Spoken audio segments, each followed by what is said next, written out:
contains news talk, solutions, and information not found in filtered media outlets. Such issues, truth and reality, may make you uneasy. Here, minds speak freely, opinions are not paid for. Welcome to Filter Free Radio with Jacob Dean and Skeptical Scott. Viewer discretion is advised.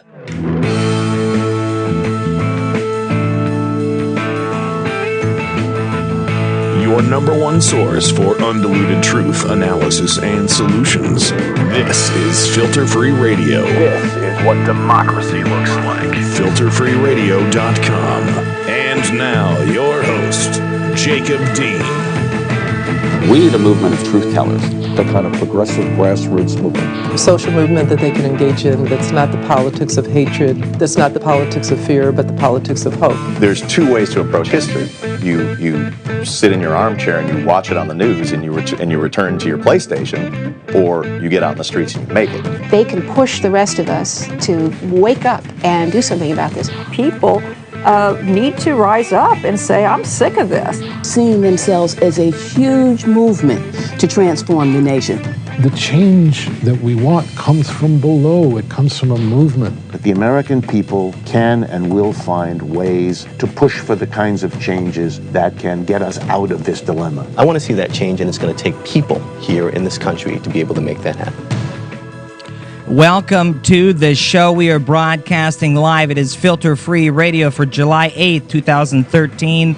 On our website, filterfreeradio.com. Also, we're chatting live for free with you right now at radioornot.com, the home of Nicole Sandler. Broadcasting on progressiveblendradio.com as well. And Liberal Justice Radio, the home of Kenny Pick. It is so good to be with you. So much to get to. Jacob Dean here in the Portland, Oregon studios, where over the last 4 days, the Waterfront Blues Festival has raised about $1.4 million and 70,000 pounds of food for the Oregon Food Bank. I can't wait to tell you more about that. But we have tons of other news to get into, and you're going to want to stick around immediately following this broadcast. We have a very special surprise for you. By my side, as always, our super duper awesome mass producer, co-host, kick-ass, all around good guy. You know him. Skeptical Scott's in the house. Hello. From our nation's capital in Washington, D.C. Hey, buddy. Good to have you with us, man. Hey, man. Glad to be back on the air. And we're back.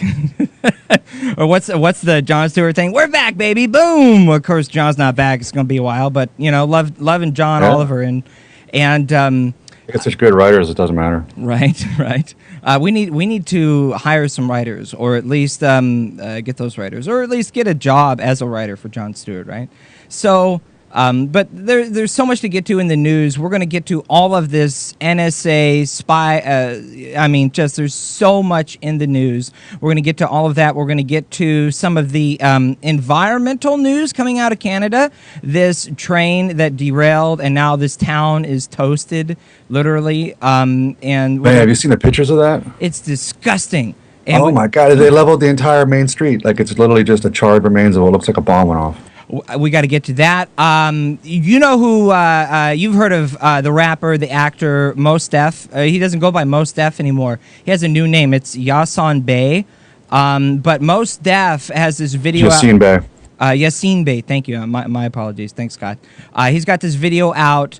He actually was literally force-fed. He volunteered to be force-fed, just like the hunger strikers in Guantanamo Bay right now, and this video highlighting this is on YouTube. It's blown pretty up. gruesome, man. He did your street theater, but he did you one better. Oh well, he yeah, actually did it. Yeah, I mean, we were trying. I wasn't actually doing it. We were totally faking it as kind of a stage political theater in the street in the middle of downtown Portland during rush hour traffic. So I'm not actually getting a tube shoved up my nose down into my stomach like Mos Def or Yasin Bey was. And to be honest with you, I haven't even watched the whole thing. I don't think I'm going to play the whole thing for you. I'll play like the first 30 seconds.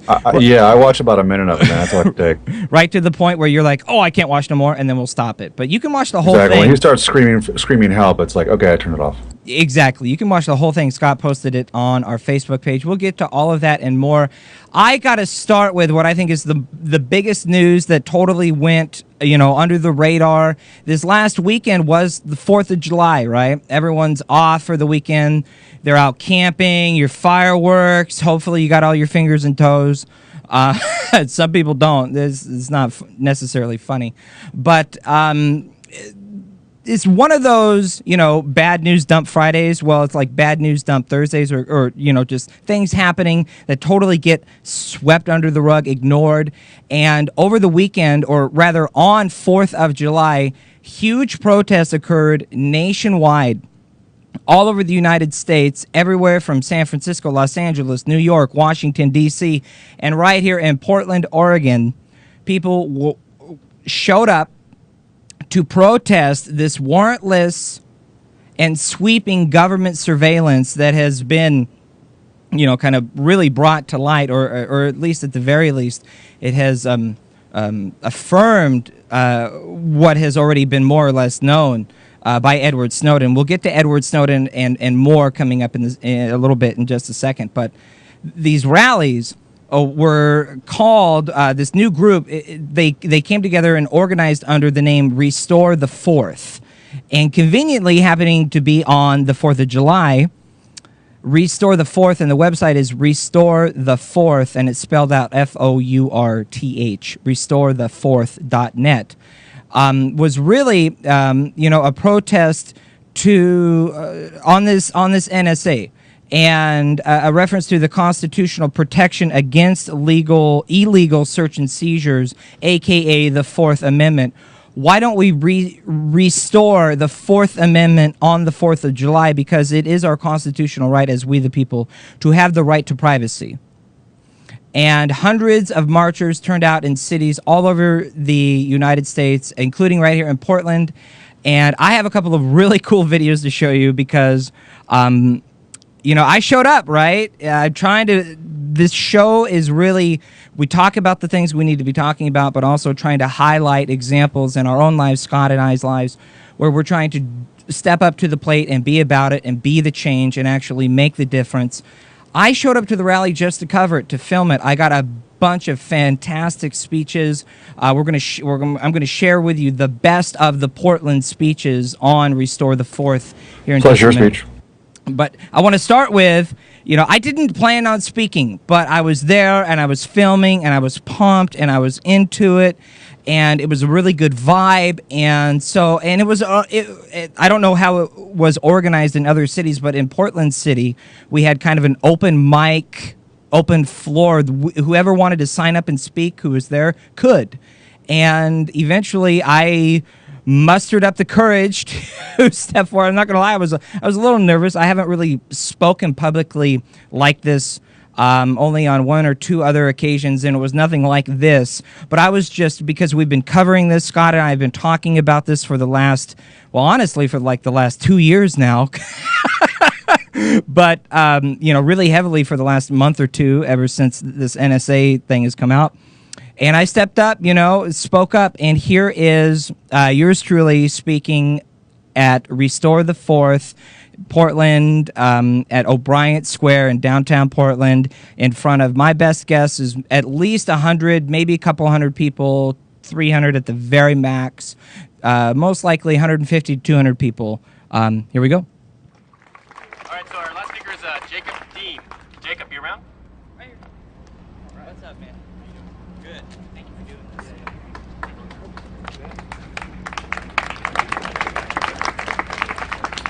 What's up, Hometown? What's up, Portland? I think I am more proud to be a native Portland Oregonian today on Independence Day than I am proud to be an American, because of all of you are out here today right now standing up for what we need to be standing up for. I work in the media. I used to work for Tom Hartman for like 4 or 5 years. I went back to Washington, D.C. I did the whole Capitol Hill corporate radio thing. Been there, done that. I've been inspired kind of in part by Tom on Get Active, Tag Your It, I've been inspired to do my own independent alternative radio program, which I host out of my bedroom online. So if you, all of the people out here saying the media didn't cover this, The fucking corporate media doesn't cover this, but the real independent, alternative, radical, truth-telling media does cover this, and this is why I am here today, live camera.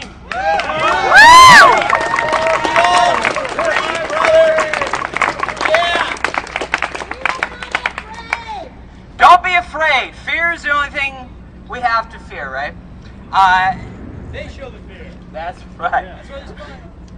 I'm going to keep it short and sweet because it's hot and I know we got other things to do. I love this. I am nobody too. I am nobody.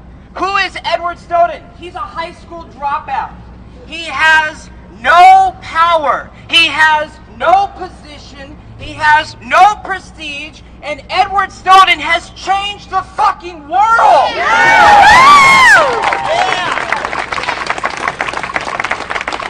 So never, ever, for 1 second, ever underestimate your ability to change the world. That's why we're here today.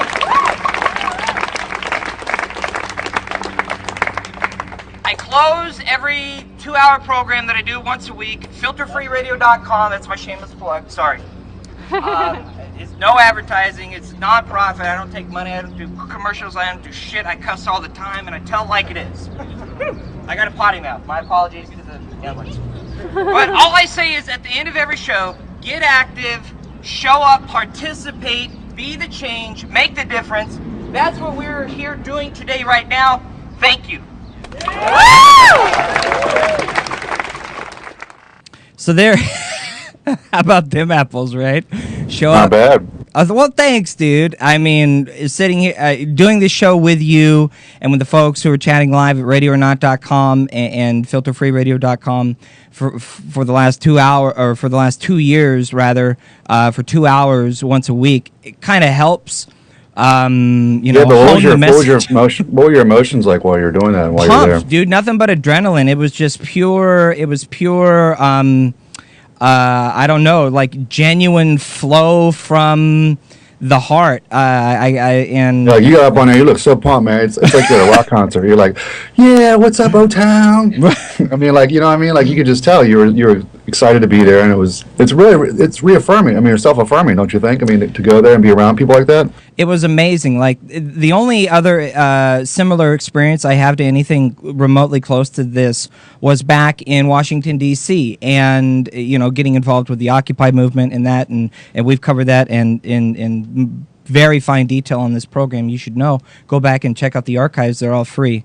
But it was just, it never felt as comfortable for me as it was like here at home, and being already in the crowd. And actually, to be honest, I was the very last speaker. I was the very last person to speak. So very nice. You're the headliner.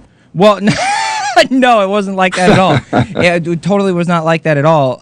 But rather, if anything, I just kind of took a little bit of bits and pieces of what everyone else had already said and just kind of honed it in a really concise, here's a good final message that no one's yet said, but everyone's kind of said. And that is, never underestimate your ability to change the world. I mean, that's why we're here. That's why we're showing up. That's why we're doing alternative media, trying to tell the truth. And we know it's like Chris Hedges says, no matter how small the act, no matter how futile you may seem, no matter how alone you may feel, it does not negate what you're doing. Exactly. And you may have no effect on anything, but you are standing up based on morals, and you are doing something that is right and is just, and it's important to be a good example and to live what you preach. And so, I mean, I'm good on you for getting out there, man. That's impressive, man. You got out there. On the 4th of July, I mean, everyone else has got other plans for the 4th. People aren't just going to show up for protests. They got friends and family in town and all these other things they're doing. So, I mean, plus it's hot as hell. So, I mean, that was awesome, dude. And I tell you, man, it's having been in that environment, it's so self-affirming that, God, you just look around the crowd and you think, if there was like a couple 100,000 people here instead of a couple hundred, we could really make some differences, right? Oh, dude, yeah. And it was nothing but good vibes and everything. It was awesome. You know, I want to actually go ahead and play this really cool video for you. I put this together. There was a total of about 2 hours worth of speeches. People, like I said, it was an open mic. Anyone who wanted to say anything about more or less what was going on in the protest, why you were there, what you felt, anything at all, it was an open mic and people got up and spoke. And it was about an hour and a half, 2 hours worth of people speaking total. And before I actually went down to the first day of Blues Fest, I put together this, what I called the best of, and I use air quotes. It's not necessarily the best of. These are just some cool highlights. YouTube does not allow us currently for the next couple of months to upload any videos longer than 15 minutes. So you'll notice this video is exactly 14 minutes and 57 seconds, and it'll take us to the bottom of the hour break we got to take here in a couple of minutes. But this is the best of Portland speaking at Restore the Fourth. RestoreTheFourth.net is the website on 4th of July, Independence Day. We the people speaking up because we know we have to do something about this, and we're mad as hell, and we're not going to take it anymore. Check this out. Thank you all for coming. Again, my name is Dale Dunn. I served in the U.S. Air Force. I served in the U.S. Air Force from 2003 to 2007, and part of that time was here in Portland. And during that time, I took an oath to the Constitution, and it is in fulfillment of that oath that I'm out here today. Can I get real quick? Anybody that has taken an oath to the Constitution in the past, can you raise your hand? All right, thank you, everybody. I believe in all power to the people. And all right. And they cannot do this without the people giving them the power to do that. Yes. One of the things that we need to do is to remove that power from them. We need to resist. We are out here today to resist their spying on us, their control of us, and we need to let other people know so that they can resist too. Thank you.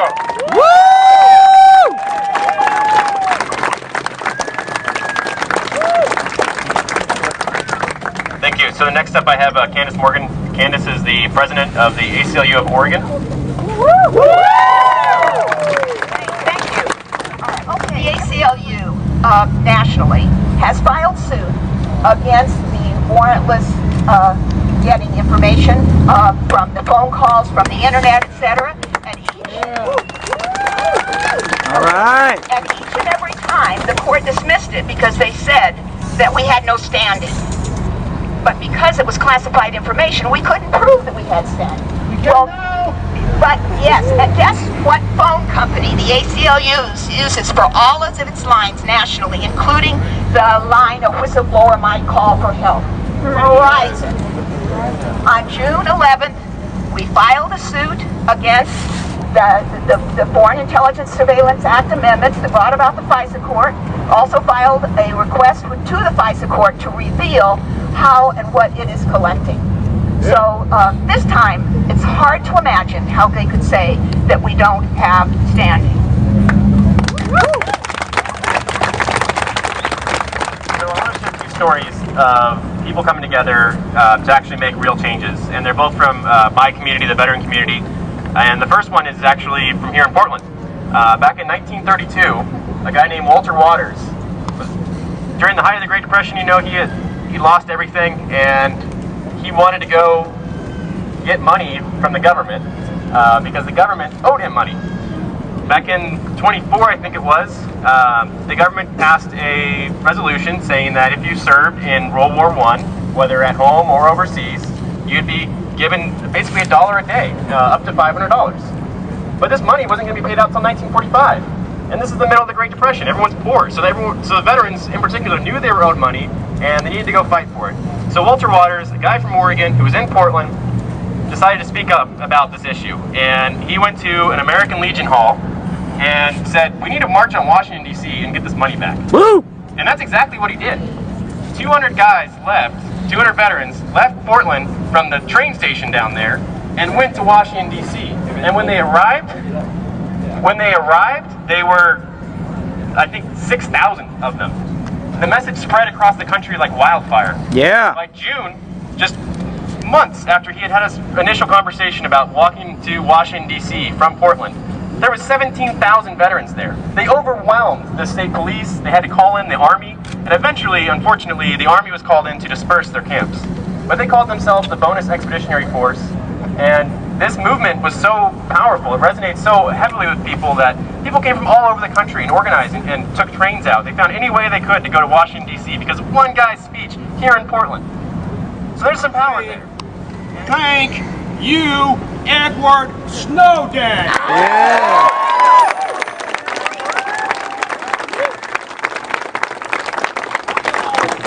And I don't have to tell you what good he has done to expose the dirty, rotten United States government.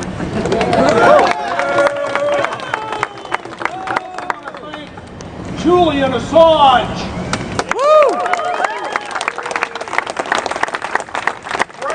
Manning. The yellow sign here says, if they lied to us about the NSA secrets and spying, what else are they lying to us about? Everything. Libya, Syria. What else? Everywhere. The two parties are a joke, and we have to Yes. that the fascist party of the USA is in power today. Yep. Woo! And that party is a hierarchical power party where money at the top, money and wealth of the 1% is in control of this society today. If we want to change that, you better get out of the left-right matrix. Yeah! Woo! Yeah! The way we do that is to do what we're doing today, and that is to get the word out. Don't buy what the mainstream media has to say. Can you think of a bigger joke than the mainstream media? It's the corporate media! Corporate media! Corporate bought and paid for media is what omits valuable information in the news. Ever listen to the mainstream media and wonder, what the hell are they talking about? Yeah. Let's know what's going on. Let's help them understand what is really happening in this country, to our rights being flushed down the toilet, and for the powerful to take us into a nuclear third world war. If we're not careful, we better start getting the word out and save ourselves and save this planet. Yeah! Woo! Woo! India's pilfering these people and making them enemies. They're calling for their assassination, and they're just trying to give us the truth about what's happening, and it's really messed up because the government can get it one way. The government can collect all this information and have every piece of information about you, your religious affiliation, who you vote for, where you are, who you're calling, how long you're calling them for, what you're searching for, who you're emailing, what's the contents of that email, everything about you. Credit card transactions, groups that you support, they've got it all. And when Bradley Manning leaks a video of a war crime, he's thrown in the brig for 3 years without charges, and now we're entering like the 5th week of his show trial, which we don't have public access to. I've held low-level political office. I have been a representative. I come from the state of Washington. I came down here today, obviously, to be in solidarity with you all. We should not be afraid. No! Yeah!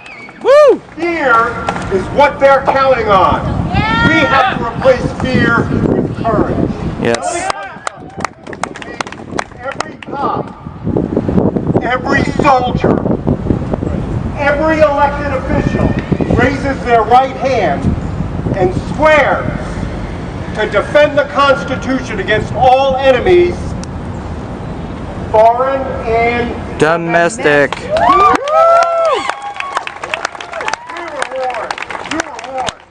I was born 200 years ago. Our founders said that if this republic, this democratic republic falls, it won't be because a foreign enemy brings us down. It'll be an enemy from within.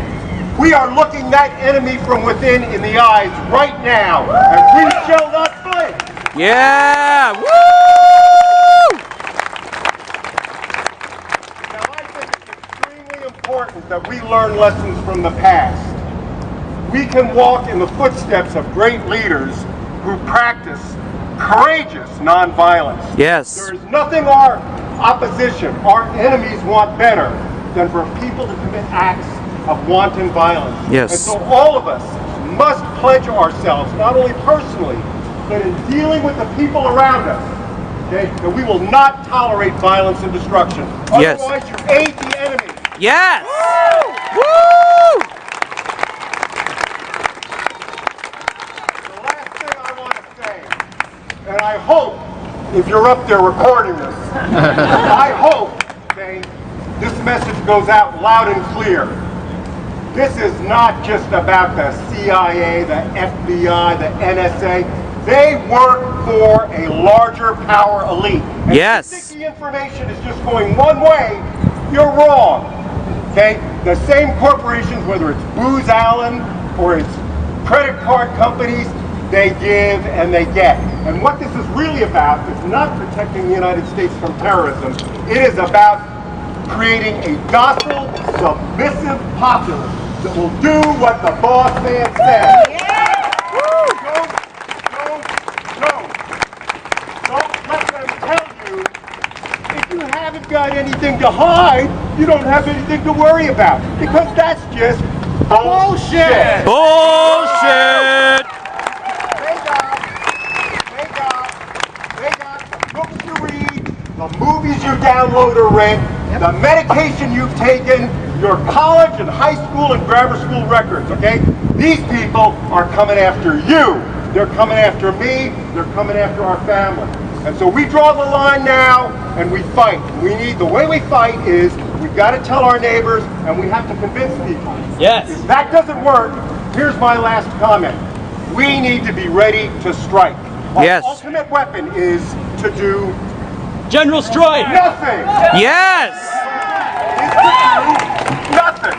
Imagine a day where America has had it, and we turn to the power elite, and we say, you know what we're going to do?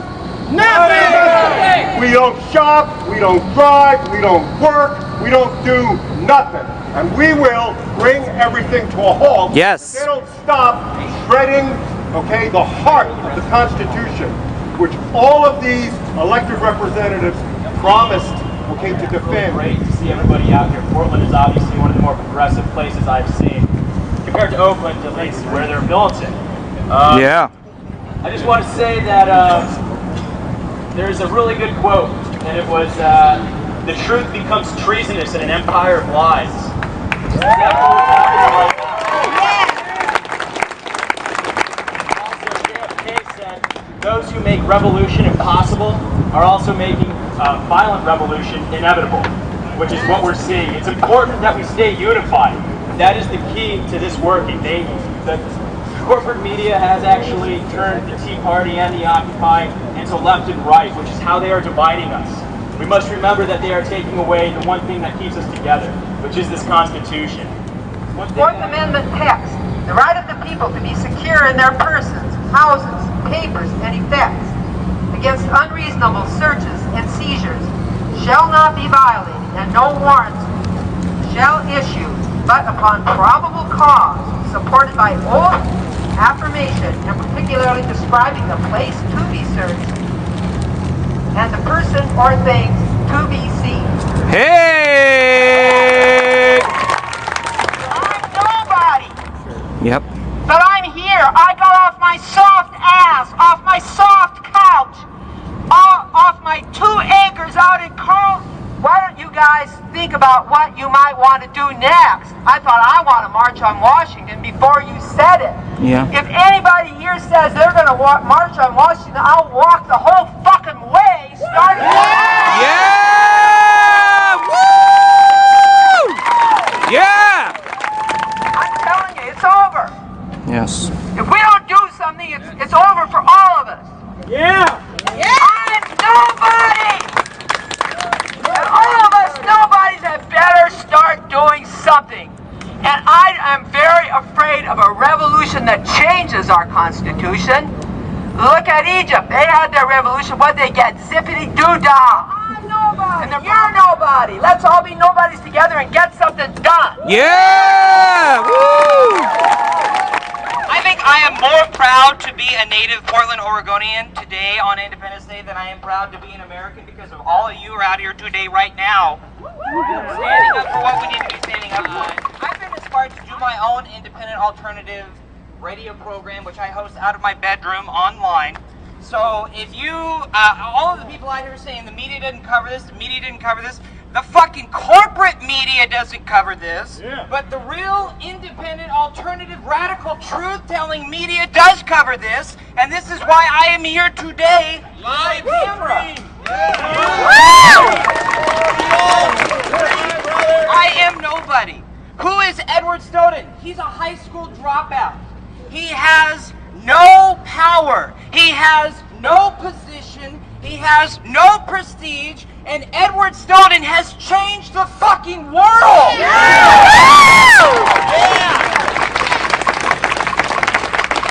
So never, ever, for 1 second, ever underestimate your ability to change the world. That's why we're here today.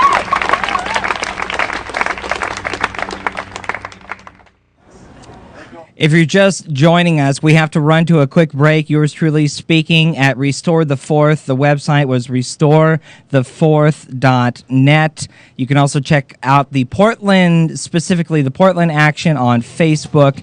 And it was so cool to be a part of, getting active and showing up and participating and being about it, right? So you can too. And when we come back from this real short break, you don't want to go anywhere. It's not just we, the people, who are mad as hell and not going to take this anymore. Several other places, other countries around the world are getting upset about the new news that's coming out from this NSA revelations. And we got to get to Edward Snowden next on Filter Free Radio. Don't go anywhere.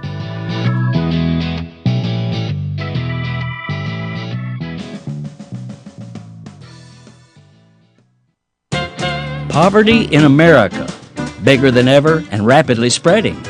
Today's turbulent economic waters are sweeping millions of Americans downstream from the middle class into poverty, and that's our nation's true economic crisis. Already, the USA has crossed an embarrassing threshold of economic infamy. 50 million poor people. Poor means they are trying to make ends meet on $11,000 or less a year for an individual. $15,000 a year for a single mom with one child, and $23,000 for a family of 4. 50 million Americans. That's literally a nation of poverty in our midst, roughly the equivalent of the entire population of South Korea. Meanwhile, another 51 million Americans are classified as near poor, an individual making between $11,000 and $17,000 a year. So, more than 100 million of our people, 1 in 3 of us, are either poor or perched precariously on the brink of that abyss. Yet, Washington offers no anti-poverty agenda. Republicans simply blame the poor for their poverty, claiming they lack initiative and family morals. Democrats are mostly playing defense, trying to swat down the meanest efforts by Republicans to further hurt the poor. But society's moral imperative to extend a helping hand to the least among us, as Jesus put it in the New Testament, cannot be fulfilled merely with balm, food, and clothing. Rather, our major focus should be on the cracks themselves. This is Jim Hightower saying, here's a true populist perception. People fall between the cracks because there are cracks. You wouldn't put up with that in your home, nor should we let this structural damage spread through our national house. America's poverty numbers, including the already poor, the near poor, and those rapidly tumbling down, are disgraceful, made all the more so by the fact that we're living in the richest country in the world.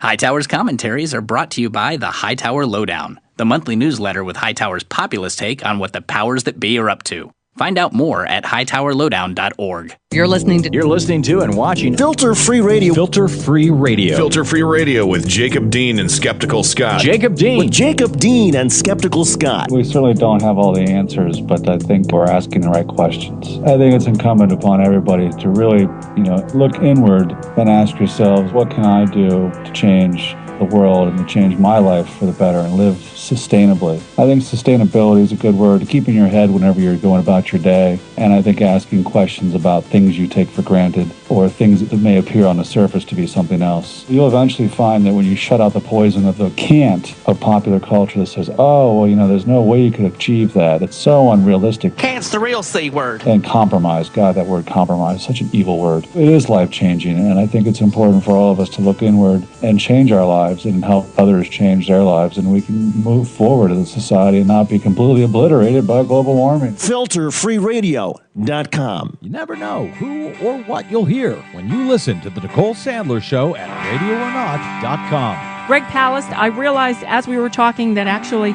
we were supposed to do this on Wednesday, so thank you so much for bearing with me. Well, I am thrilled that we're doing that. You've jumped the other characters. Because, Nicole, I just think that your show is brilliant, and I want to thank you because my stuff may be prime time in Britain, but here I keep slamming into the electronic Berlin Wall, and you have snuck me across and into the information stream. And I hope that your listeners are aware of how important and precious your program is. So I want to thank you. The Nicole Sandler Show, live Monday through Thursdays at 10 a.m. Eastern, or podcast anytime at RadioOrNot.com. Hi, this is Kenny Pick from Turn Up the Night. Here are some of the hijinks you can expect from my show. We just got done listening to several clips about the Romney fundraisers over the weekend, and I invented the murder finger. It's an offspring of the murder fist. It just happens to be the murder fist with the middle finger extended. Well, I'm ahead of you because I've had a hate finger for many years. Hate finger. Hate finger. The man with the malcontent's touch. Yeah. Turn Up the Night with Kenny Pick, streaming live every Tuesday and Friday from 7 to 10 p.m. Eastern at Radio or Not, Talk Radio 1, Progressive Blend Radio, and KennyPick.com.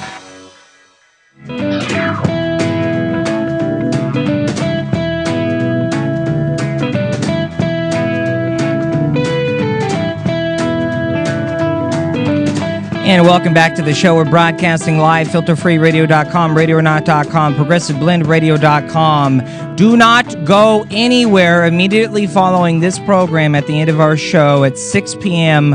Pacific time, which is my time here in Portland, or 9 p.m. Eastern time. We have a very super duper awesome special surprise for you, and maybe just a little sneak peek of a special surprise for you. Actually, not a sneak peek. It's an extended version of a part one of a special surprise and a part two of a special surprise to follow very soon. So just stay tuned to filterfreeradio.com for more information. Back with us, our super duper awesome producer, co-host, Skeptical Scott Man. Hello. Hey, wait for it. I've got it somewhere. I think I do. Do I? Hello. There it is. Hello. There we go.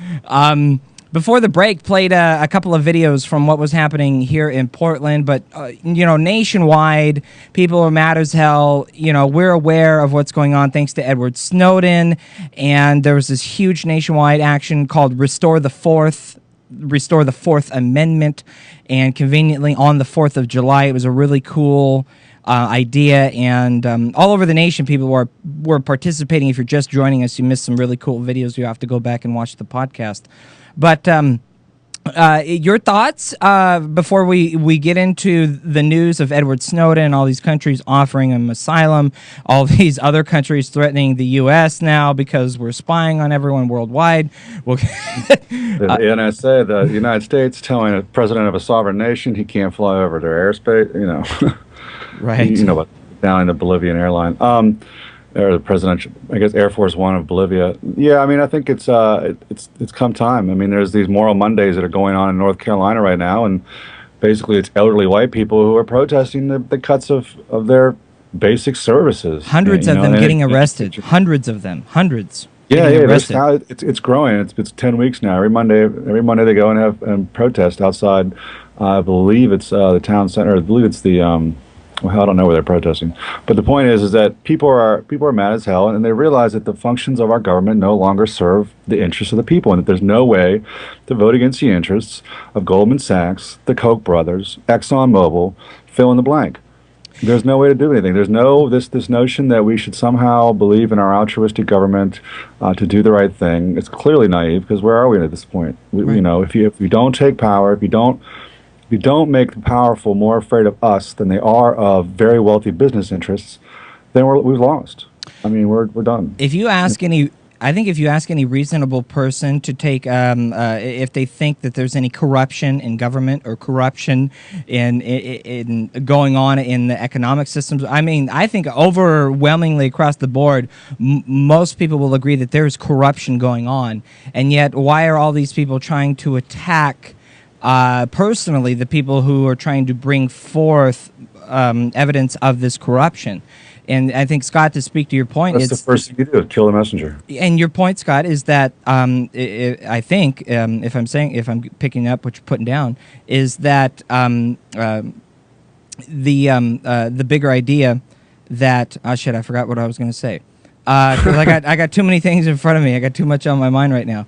The idea that oh shit.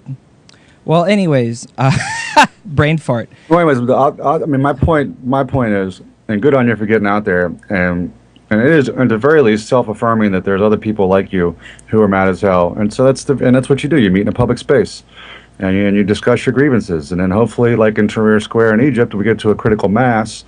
I mean, without violence, of course. It has to be militantly non-violent. Otherwise, you just see the moral high ground, and then you give them an excuse to kill you. I remember what I was going to say now. I'm sorry. The idea that the systems have become so perverted, so corrupted, that they no longer function. They no longer function as they originally were designed. They no longer serve their purpose. They no longer... they only exist to further the status quo. And that's how these people rise to power, by maintaining the status quo. And you ask anyone, is the system perverted? Is it corrupted? Oh, overwhelmingly, yeah, absolutely. We know things are fucked up, but, we just don't want to hear about it. Or people say that I'm apolitical and, there's nothing we can do. It's so hopeless. It is really a disconnect. And I had a personal experience over the weekend of talking to my parents about Edward Snowden and having them... they only read Washington Post and watch ABC News, maybe NBC News, whatever. They watch, it's all corporate media. Sure. And so their take on everything is very corporate friendly. And my mom went as far as to say, I think they need to make an example out of him. And I stopped and I said, well, first of all, can you tell me what it is he's exposed? Well, what's so damning about what he did? And they had no idea. They didn't know what information he leaked. They didn't know the details of any of it. They just know that he's being charged with an Espionage Act, and that he's obviously, whatever propaganda they've, endured from the corporate media, and they didn't even see the 12-minute interview of him and Glenn Greenwald from a month ago. Right. I mean, so it's like, and I was like, all right, you can't have this conversation with you. You don't know what the fuck you're talking about. You're just parroting talking points from the corporate media.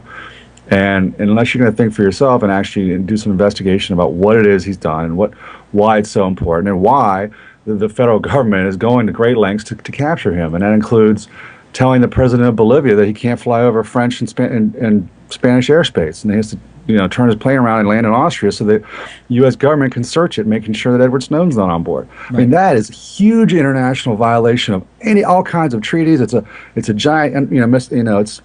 The words can't describe that. That shit doesn't happen, okay? Unless you're some sort of tin pot dictatorship and trying to exert power.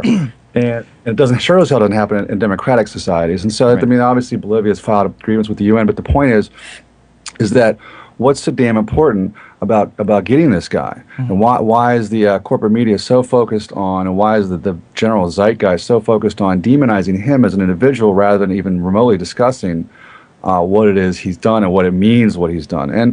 And the answer is quite simple. What he's done is not only expose the rot in our government, in our surveillance state, in our so-called military-industrial complex, etc.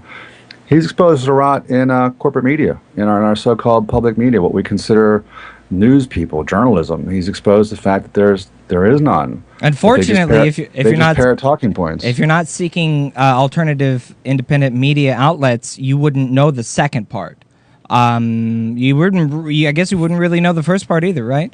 But no, you just have a vague opinion about what he's done, and that he's wrong, and that he's betrayed his country somehow, and they don't fucking know what the hell they're talking about.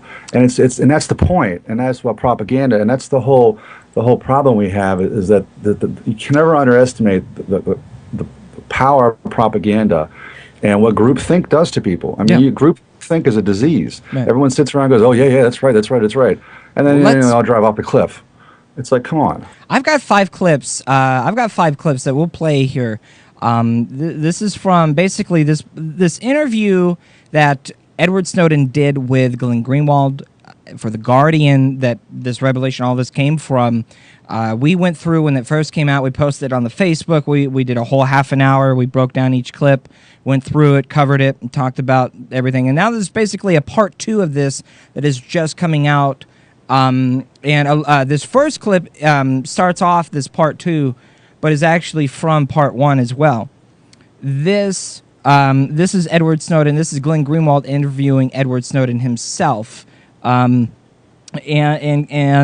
now, a month later, 2 months later, how ironic is this in hindsight to know that they were right in their prediction, Glenn Greenwald and Edward Snowden's prediction of what is the corporate media going to do to me, what is the United States going to do to me in terms of, here's the man for himself. Listen to this.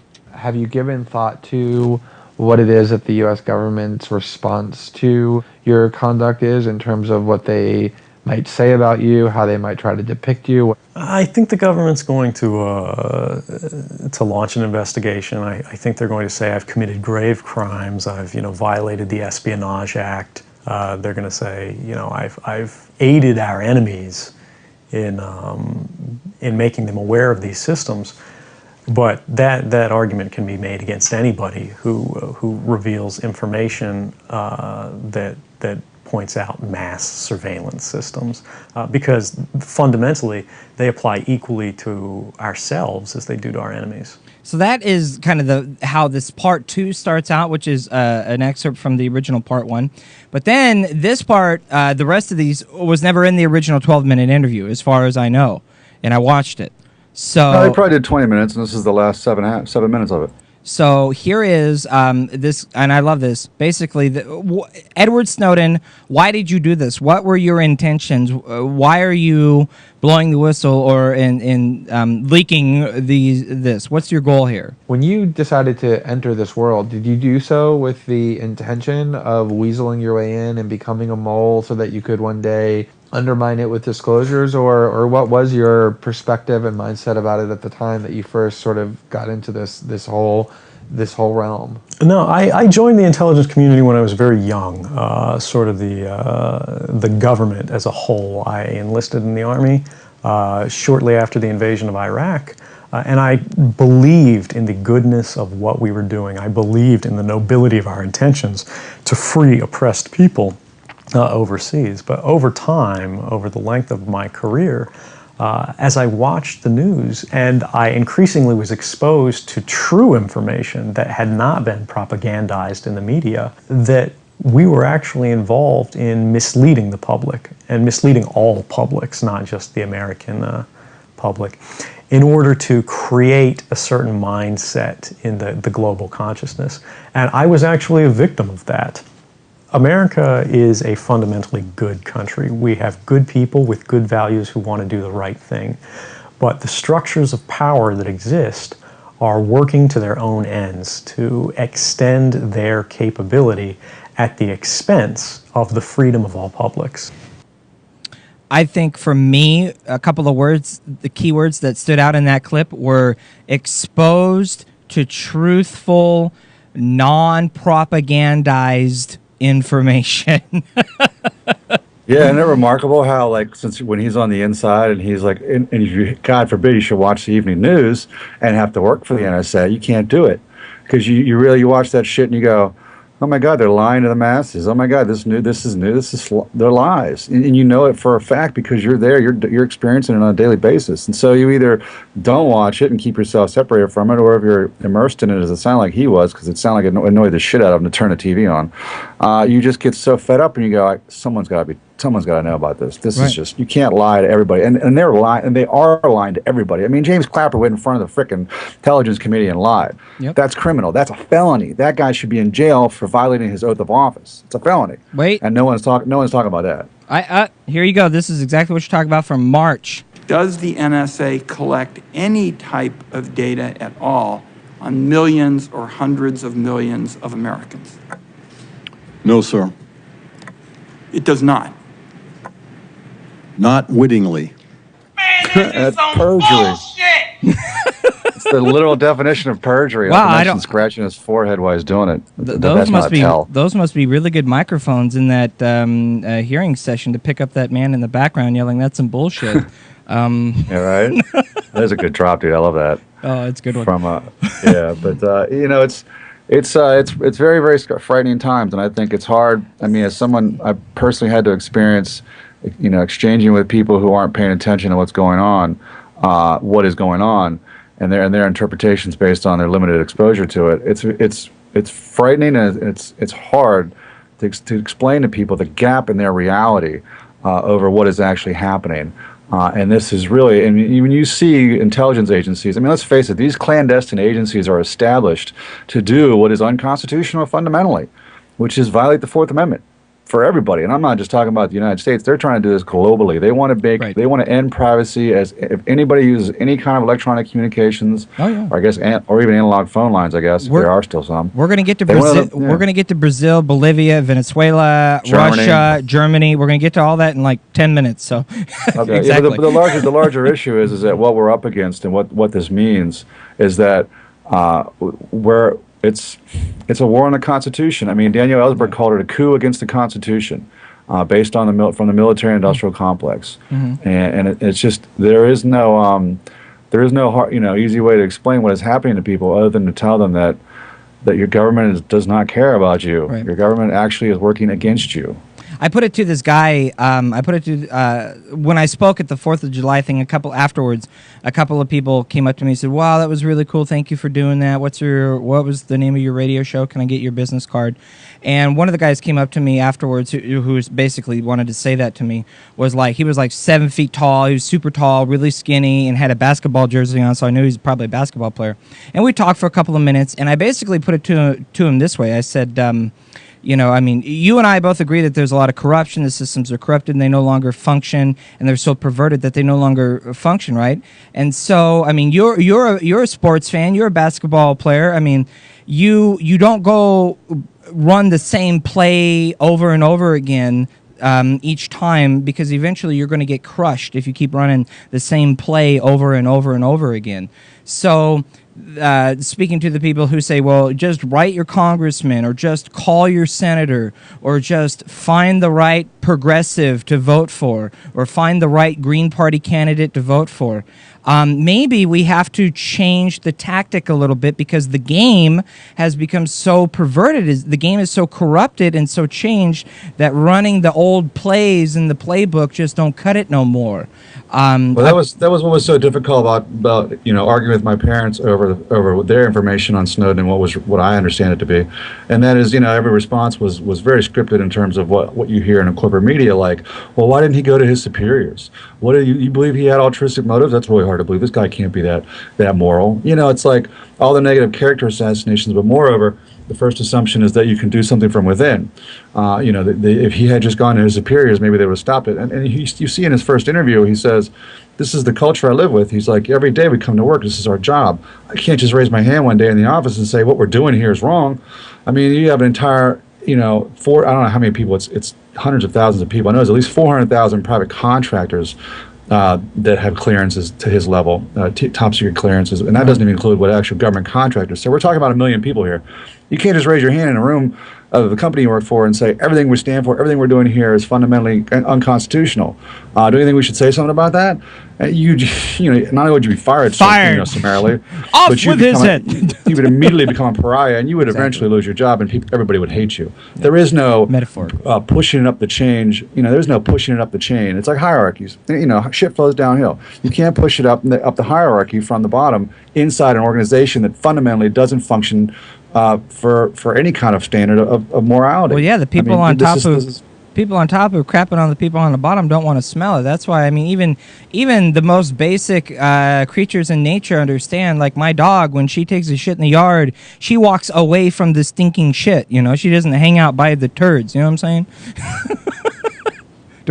I'm sorry. I love poop humor, and you can explain so much with shit. With bowel movements, sure. down the gutter, down the rat hole, down the gutter. But it's frightening. It's dangerous. It's hard. No one wants to step into that oncoming train, if you will.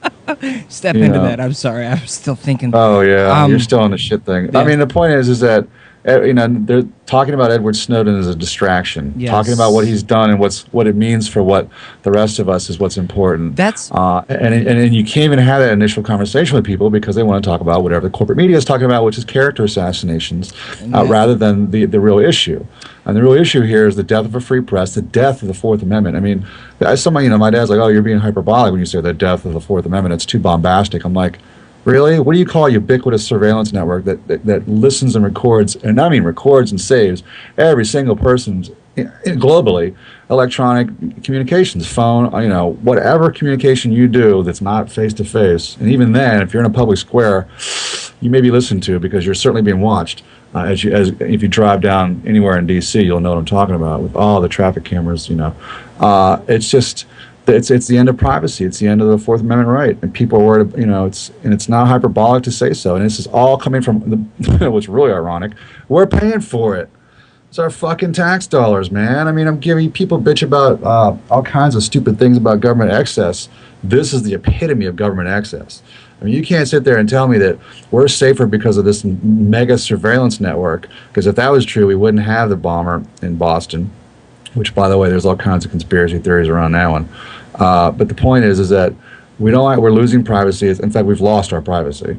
And it's a matter of whether we're going to get it back or not, or we're just going to roll over and go, well, I kind of feel safer when they're watching us. And you're not doing anything wrong, so it's fine. I mean, there's millions of excuses, and that's one more amendment we've lost. In addition to the First Amendment, which, again, is free speech. The people who say that are killing dissent. I mean...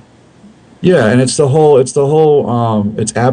it's the whole fear, it's the misunderstanding. It's really ingrained in our society to obey, and above all, not think.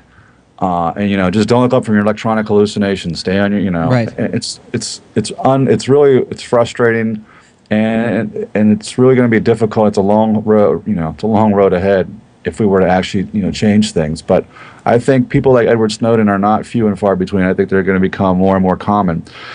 What that basically means is that there's going to be a lot more shit coming out, and you have this whole the whole notion. It was George Orwell who said when institutions no longer exist for the purpose in which they were established, people cling to power by force or fraud, and soon force is all we'll have left. They'll be okay. The jig is up. We're spying on you. We've totally the fraud will be exposed. AKA whistleblower comes forward. AKA Edward Snowden. Our corporate media is toast. I mean, our liberal institutions are toast. The Democratic Party, the unions have been dead for years. I don't know why anybody blames the unions for anything anymore. They're so obsolete. I mean, they've been so wiped off. Insignificantly. Yeah. I mean, they've been made insignificant. Yeah. And so. It comes down to you and I. What are we going to take? Yeah. We're just going to grab our ankles and be like, that's fine. I'll work for $10 an hour, no bathroom breaks. Just don't fire me. Or we're going to get out in the streets and shut it down and general strikes. I mean, look at what they've done in Egypt. Look at what they've done in Brazil. Brazil had a general strike. Right. And they got everything they wanted, and then they kept going. They continued to strike, and they've gotten more public services. The president has acquiesced and given them because the power structure is scared to death that they'll lose their power because the people will force them out. And look what happened to Morsi in Egypt. Morsi stood up and said, nah, fuck you. And they said, all right, you're done. Out of office. I mean, it's a lot more complicated than that, of course. Yeah. And I'm trivializing it a little bit. But the point is the power is in the people. And it's not hyperbole. It's not cliche, I should say. Yeah. To say that. I mean, it's just a matter of do you understand what your power is, and do you understand how to exercise it? And that means not continuing to feed the machine, not continuing to give your money to the Koch brothers. Stop buying paper towels. Drive as little as possible. Take public transportation when you can. Stop spending your money at multinational chain grocery stores. Grow a garden. Yeah, and it's difficult, man. And believe me, like all little nuances of my life that I've changed just in order to avoid spending money in that manner is quite a radical difference. But I mean, there's a lot to be done and there's a lot to be had, and people have power if they exercise it. I really wanted to step on you to cut you off for the time because we're going to take a break, but then you were just like, no. I'm a little tangential. I know, but I dig it. It was good stuff. Everyone in the chat room was cheering on with the sound effect there. And that was the whole point of my speech for like the 2 seconds of fame that I had when I spoke at the Restore the Fourth on the 4th of July in Portland was Who is Edward Snowden? He is nobody. The focus is not on Edward Snowden. The focus is on the issues at hand. Edward Snowden is nobody. He had no power. He had no position, no prestige. You and I are nobody. I am nobody. You are nobody. Edward Snowden is nobody, yet Edward Snowden has changed the world.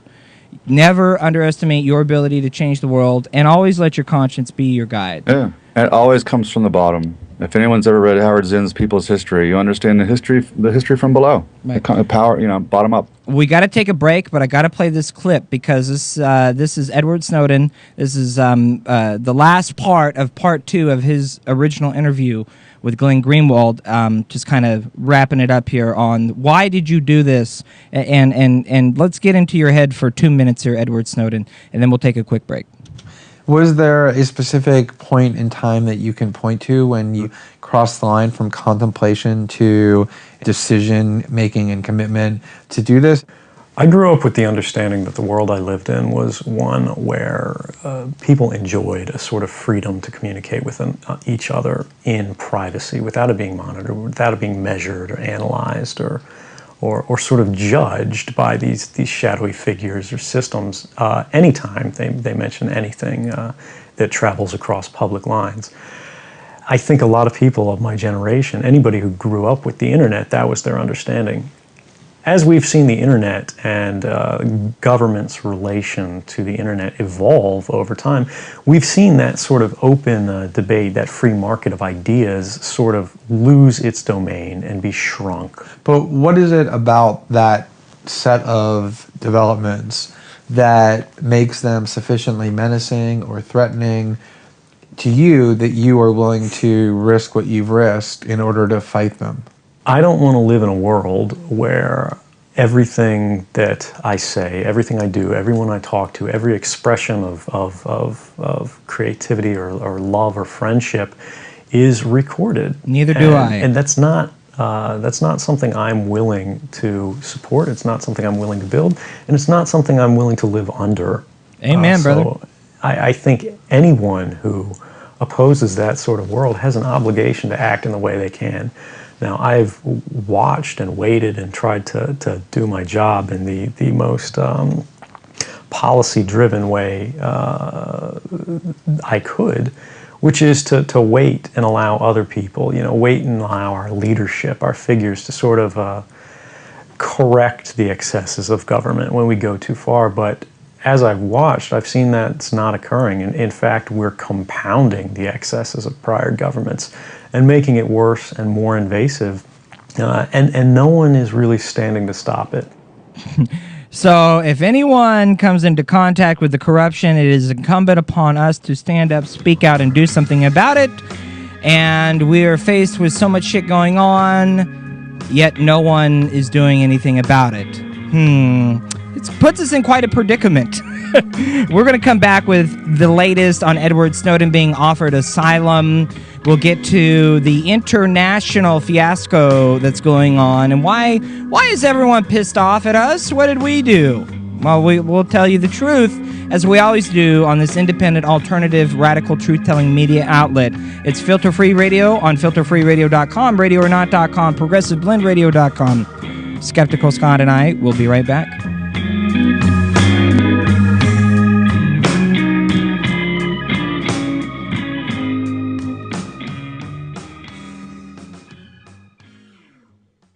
You're listening to and watching Filter Free Radio. Filter Free Radio. Filter Free Radio with Jacob Dean and Skeptical Scott. Jacob Dean and Skeptical Scott. I mean, that's the whole reason Obama got elected in 2008 was he co-opted hope. You can't fight against hope, but hope has to have action. I could bash hope for a little bit here. If you say you hope for something, it really means you're giving up the power to do anything about it. I hope climate change will stop. I hope fill in the blank. If you're going to use the word hope, you have to use it as a backing for your actions. It has to be a motivator for what you're doing. You can't just passively hope. That, by definition, is just giving up power and really actually completely fruitless. There's never going to be any results for you. It's false hope. And hope has to have action. We are here futilely only hundreds of us chaining ourselves to the White House fence, willfully getting arrested because we hope this will bring some awareness for change. And it's just a small stepping stone. This is what hope looks like. FilterFreeRadio.com.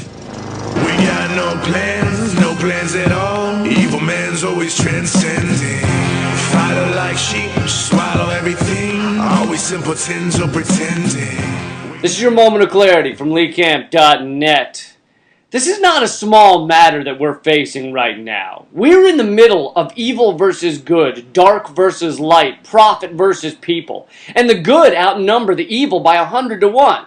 The problem is that 80% of the good team is lost in an erratic, disastrous, diabetic coma, pathetic stupor, drunk on soma. It's a brave new world in which we're anesthetized by shiny objects, zombified by televised social rejects. And just like goldfish, if you give us a little food and a little plastic treasure chest or a little chest of plastic treasures, we'll never even notice that our world is limited to a tiny bowl. A small 2-foot enclosure houses all our thoughts and all our souls. So maybe we need a paradigm-shattering moment to realize we're witnessing the liquidation of everything we've built over the past 200 years. This form of unfettered, unregulated, ravenous, capitalist domination of the mental sphere, the natural here and now, is an extraction, a digestion, a defecation on anything and everything that matters to the vast majority of us. A few thousand people are buying up our future, and the question now is only whether we can put our differences aside long enough to tell them to go fuck themselves with a rusty dildo, snuff themselves with some poison Merlot. It's kind of amazing when you think about it.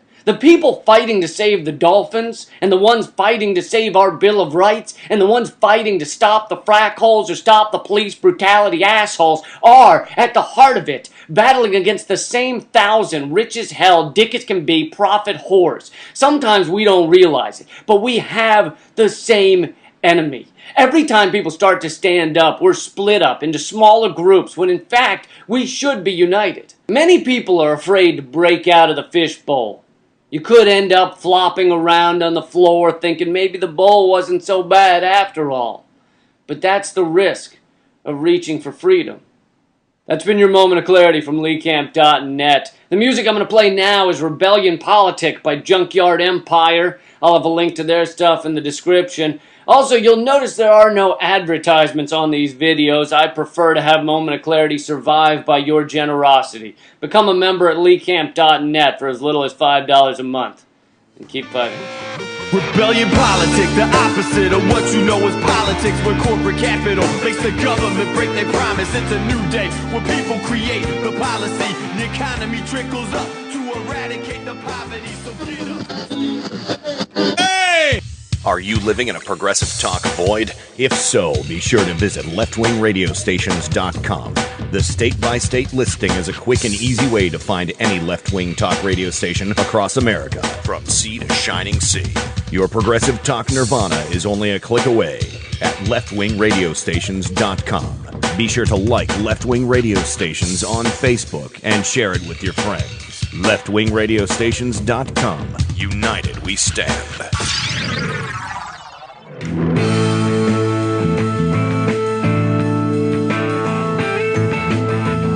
Your number one source for undiluted truth, analysis, and solutions. This is Filter Free Radio. This is what democracy looks like. FilterFreeRadio.com. And now, your host, Jacob Dean. There's really no point in talking about political problems and systemic injustices if you're not simultaneously grappling with the question of what is it that I as an individual can do about it. Let me assert my firm belief that the only thing we have to fear is fear itself. Nameless, unreasoning, unjustified terror which paralyzes needed efforts to convert retreat into advance. Welcome back to the second hour. It is so good to be with you on our website, filterfreeradio.com. Over the last 4 days, the 26th annual Safeway Waterfront Blues Festival raised approximately $1.4 million and almost 65,000 pounds of food for the Oregon Food Bank. Do not go anywhere. Immediately following this program, I have a very special bonus surprise for you.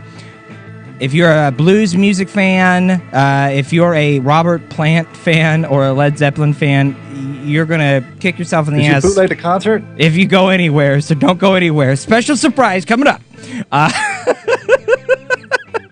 But there is news. Bootlegger. There is news that we can use to motivate us to get active on, and it's so. I mean, watch Democracy Now! Every single day with Amy Goodman, democracynow.org, and you will just the information that you can inform yourself with is amazing.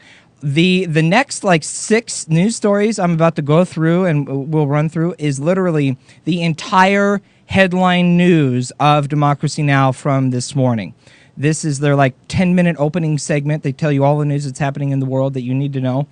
This is just an example of the kind of information that you can get from democracynow.org, real independent, alternative, truth-telling media outlets.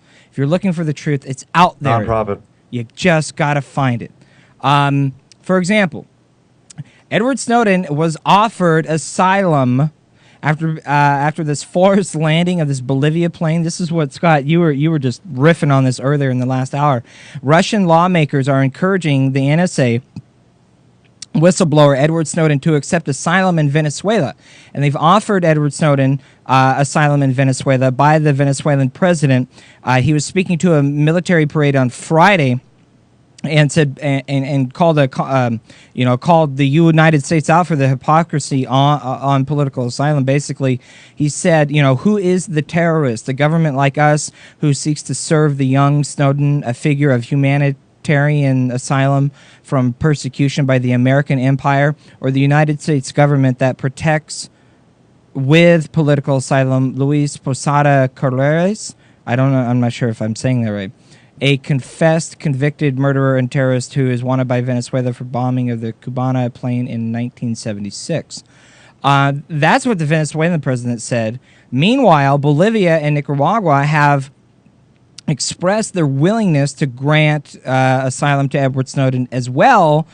And this is coming after a plane that was carrying the Bolivian president was rerouted to Austria after France and Portugal banned it from their airspace, flying over their airspace, after false suspicions that Edward Snowden was on the plane.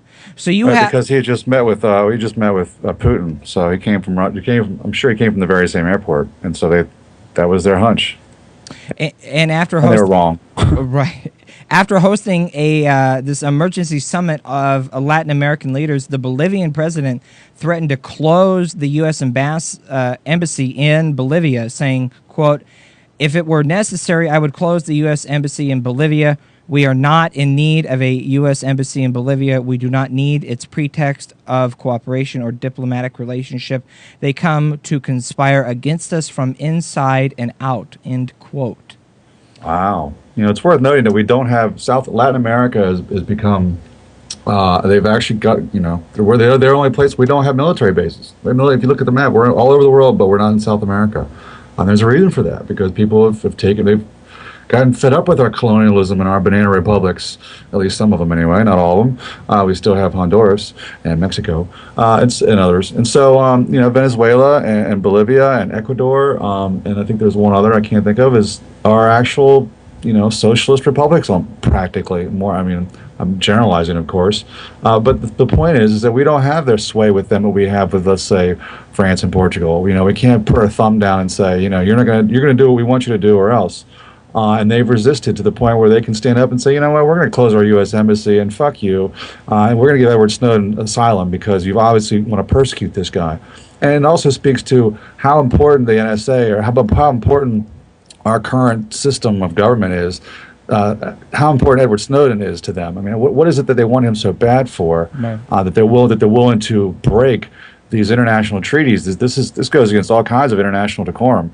I mean, it's really bad news. And of course, Bolivia's filed agreements with the United Nations for what that's worth. We are the United Nations, but the point is that people are pissed, man. This is tin pot dictatorship shit. This isn't what a democracy does.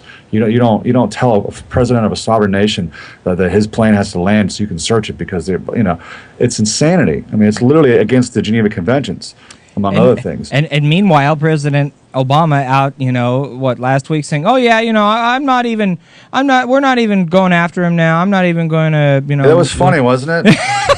it's like you can almost bet, and it's become. I mean, I guess Right? it makes me cynical. I don't have the clip. I wish I had the clip ready. I don't have it. Damn. Yeah, I'm not even cynical when I say this. It's like you can almost bet that anything Obama says or any one of these people who parrot these talking points, that the exact opposite is true. And it's mostly true for a lot of senators and congressmen as well, that the exact opposite is true. It's like, it's clearly they're lying, and they're lying to cover their ass. And they want to downplay the importance of this whistleblower who has just, pulled the curtain back on the fraud. We have a job problem, we have an economy problem, we have so many issues in our society. Infrastructure. I mean, good Lord, can't tell you how fucked up the infrastructure is in the Washington metropolitan area, and getting worse. And there's nothing being done about it. And yet we're spending billions and billions of dollars to survey its own people. And what's the end game of all these things? It sure as hell isn't terrorism. It sure as hell isn't making us safer.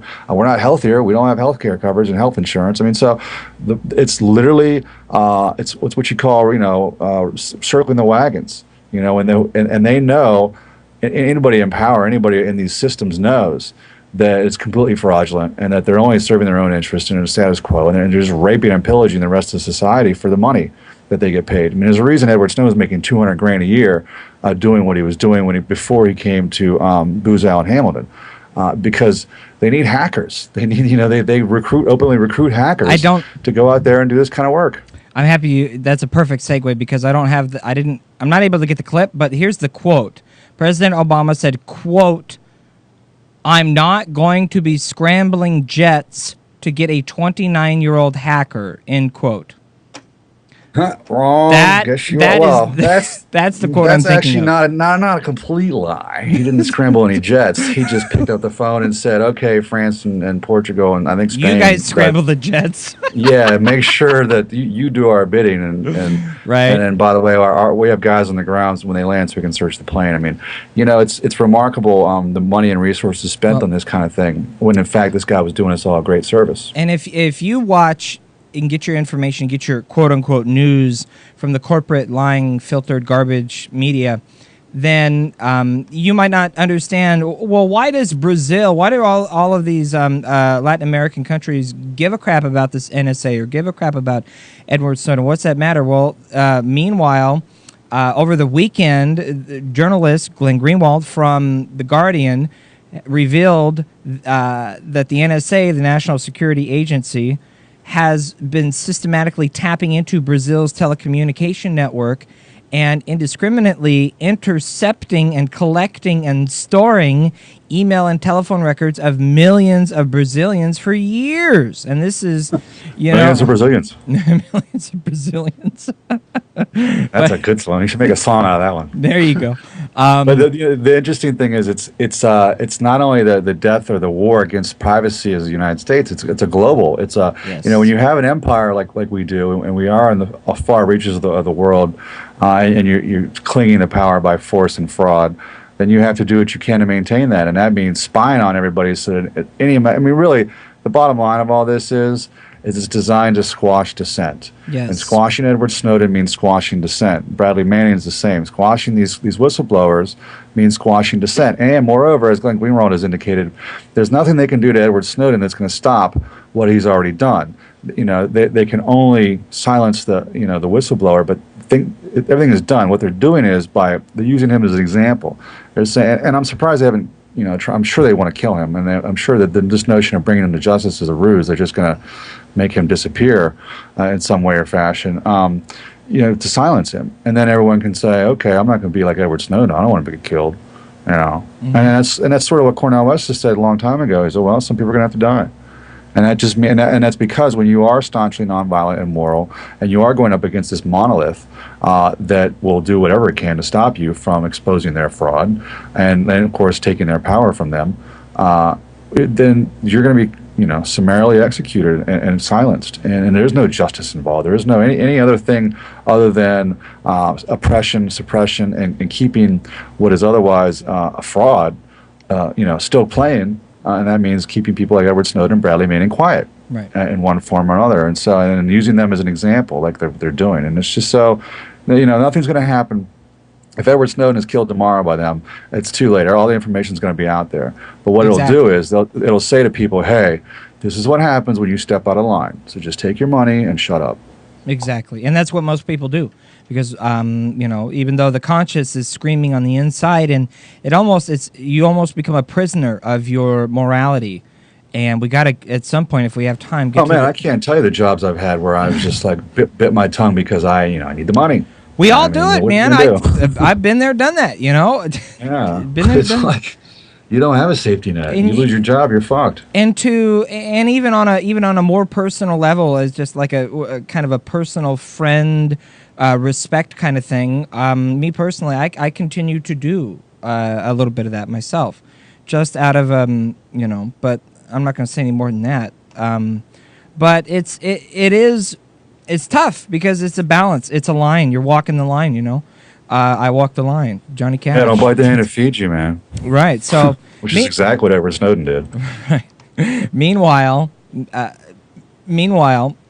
the it can all be traced back to the Patriot Act and the FISA, the FISA Act. Well, that specifically. I mean, we can get into this whole transatlantic free trade agreement that's coming up that they started negotiations on today, which much like NAFTA, SHAFTA, and this the Trans-Pacific Partnership, the TPP, everyone's talking about. Yeah. This is another form of open. If you read the list, I posted on our webpage. If you read the list of what they aim to do, one of the list things is only 5 words, and it says eliminate all tariffs on trade with the European Union. Wow. And obtain improved market access on trades and services, which is another way of saying we want to pay the lowest wages we possibly can and make the most money we possibly can, and you guys be damned. Right. I mean, again, it comes down to we're in an economic crisis as a country. We're spending billions and trillions of dollars to maintain systems that no longer function. People are suffering. The suffering is getting greater. Detroit is being sold. I mean, literally, these aspects of what we consider the commons are being sold. Again, the largest upwards transfer of wealth in human history. Detroit's the new norm. Get used to it. Detroit's going to what we're all going to look like eventually. Right. I mean, it's all going to be gutted. You're going to have to pay a toll. Everything's going to be a toll road. Everything's going to be, to pay for clean air. You have to pay for clean water. You're going to have to pay to live essentially as much as. And if you can't afford to pay, then you die. And that in a nutshell is where we are in many ways. And it's just we're already going to there. expand. Yeah, exactly. Yeah. I mean, it's just going to become ubiquitous. It's going to become universal, and it's literally going to be death of a large amount of the population if that continues. And so the question you have to ask yourself is, why do we have a government, especially a democratically elected government, especially people who are supposedly Democrats, if you will, for what that's worth, engaging in the expansion of economic free trade, which is there's got to be a better term for that. It's really like, I want to say, opening a slave trade or some sort, when in fact we have a job problem in our society.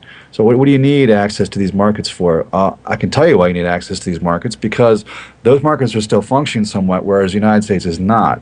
And it's sort of like when you have this global cabal, if you will, of billionaires and just capitalism, and this global cabal of capitalists. They're going to move their money wherever their revenue is most profitable. And when the United States doesn't have the jobs, because everything is cyclical, let's face it, we're all unemployed. We can't buy the goods and services that they make because we're not making them here. Yep. And so, you get slave labor in China, you sell it to the United States. Oh, guess what? The United States doesn't manufacture anything anymore. It means more people out of work. It means more people, no one has the money to buy the shit we're getting shipped in from China. Well, where else can we have this stuff shipped to? Oh my God, the European Union's not doing as bad as the United States. Let's move our money over here. Which further depletes the basis of our society, and then we end up with We are a third world country. And then you fast forward 100 years from now, and Cayman Islands is the new leading empire of the world. Oh, sure. Yeah. And in order to maintain this, and that's what I'm talking about, in order to maintain this economic structure, you have to maintain surveillance. You have to criminalize dissent. You have to squash anybody that will go against your, what it is you're doing. And clearly, this whole NSA thing is designed to make sure we don't resist. Bingo. In the news, this NSA, the National Security Agency's wholesale gathering of my and your phone records, emails, it's all basically was enabled by a previously unknown decision that was made by the FISA court, the Foreign Intelligence Surveillance Act court, under the Patriot Act, which is all a bunch of BS. Businesses can be forced to basically turn over the customers' records if investigators can prove that they're, quote, relevant to an authorized investigation. The Wall Street Journal was reporting, I think today, in a series of orders, This is a story coming out today that the Wall Street Journal reporting in a series of orders dating back to the mid-2000s that the FISA court endorsed an expansion of the word relevant to mean, quote, an entire database of records on millions of people, end quote. So, by the way, relevant means an entire database of records of millions of people. Or in other words, relevant means kind of just everything, which is like the exact opposite of the definition of relevant.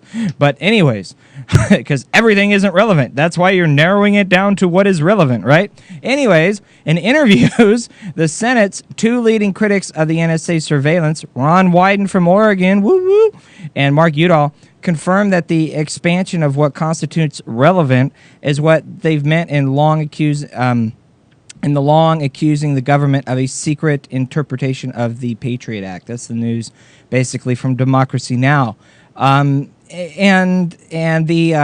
the way, the Electronic Privacy Information Center is filing an emergency petition today asking the Supreme Court, it's like, why try to appeal to the corrupted systems of power that are participating in the corruption and the destruction and the gutting of the Constitution, but at least we're trying, right? You got to change up the playbook. That's what I was talking about earlier. You can't run the same play after play. You got to change up the playbook. You're going to get crushed, I'm telling you.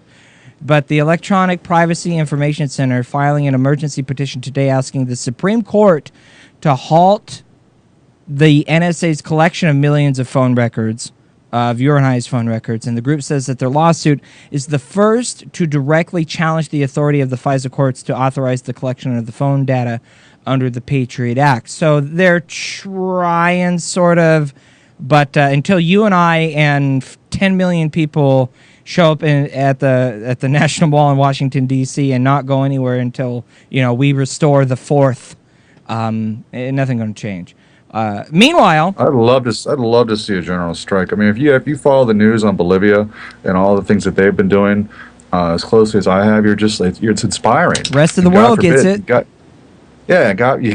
Clearly, and of course, what we've done is this manhunt for Snowden, which is extrajudicial. I can't even say that word. It's illegal. It's criminal. It's pissing off the rest of the world, and they're really, if anything, throws in their face the imperialism that we have to the detriment of humanity, of everybody, which is great. I mean, it's not great what we're doing, but great in the fact that other people get it, and so it's remarkable. And so that, of course, means you have to continue to suppress dissent externally because the fear of an externality coming in and causing change of some sort to the current status quo is greater than it is from internal, because clearly the rest of the world gets it and we don't. Well, yeah, if you ask just about any common sense thinking person, hey, how would you feel if, come to find out, any moment of privacy that you thought you had in any communication with anyone online, on your cell phone, anything, what if you knew that all that was being recorded and you no longer have any privacy? Most people would respond this way. You know what? That makes me mad. And so that's what the rest of the world is saying to us. Meanwhile, just one more nugget here for you before we run to the break. The United States Postal Service, the United States Postal Service, is now under scrutiny for a surveillance program of its own. The New York Times revealed that the post office has been carrying out a mail isolation control and tracking program, which photographs every single piece of mail in its system, and around 160 billion envelopes, packages, postcards were documented just last year alone. And the contents are never read without a warrant, but they allow investigators to learn key information, that metadata, including names, addresses, return addresses, postmark locations, and the information was reportedly used to nab that suspect that was recently accused of mailing the ricin-laced letters to President Obama and Michael Bloomberg in New York. Leslie James Pickering is a former activist with the Earth Liberation Front who now owns a small bookstore in Buffalo, and recently learned that his mail was being monitored after a surveillance order was accidentally delivered to his door. Right? After what was delivered to his door? A surveillance order. So basically... we're in a surveillance guy. Someone put the address in the wrong line. So the news is now every piece of mail in the United States Postal Service is being photographed. That's also being stored and part of this whole thing. Anything to anybody at any given time. Anything in the regular mail, anything in the email, the photograph that is of the letter. And they're literally ending privacy is in all facets. I mean, there's cameras on every street corner now. They want to eliminate privacy as we know it. And this dude who owns a bookstore in Buffalo, who's a former activist and former protester, these guys showed up on his door, knocking at his door. Excuse me, we'd like to speak with you for a couple of minutes. Come to find out, they had the wrong guy. Well, imagine that. People make mistakes. We got to run to a real quick break. We'll be right back, and stick around. Very special, super duper awesome, kick-ass surprise from the Waterfront Blues Fest here in Portland, Oregon last night. Coming up after the show. You don't want to go anywhere. Skeptical Scott, Jacob Dean, filterfreeradio.com. We'll be right back.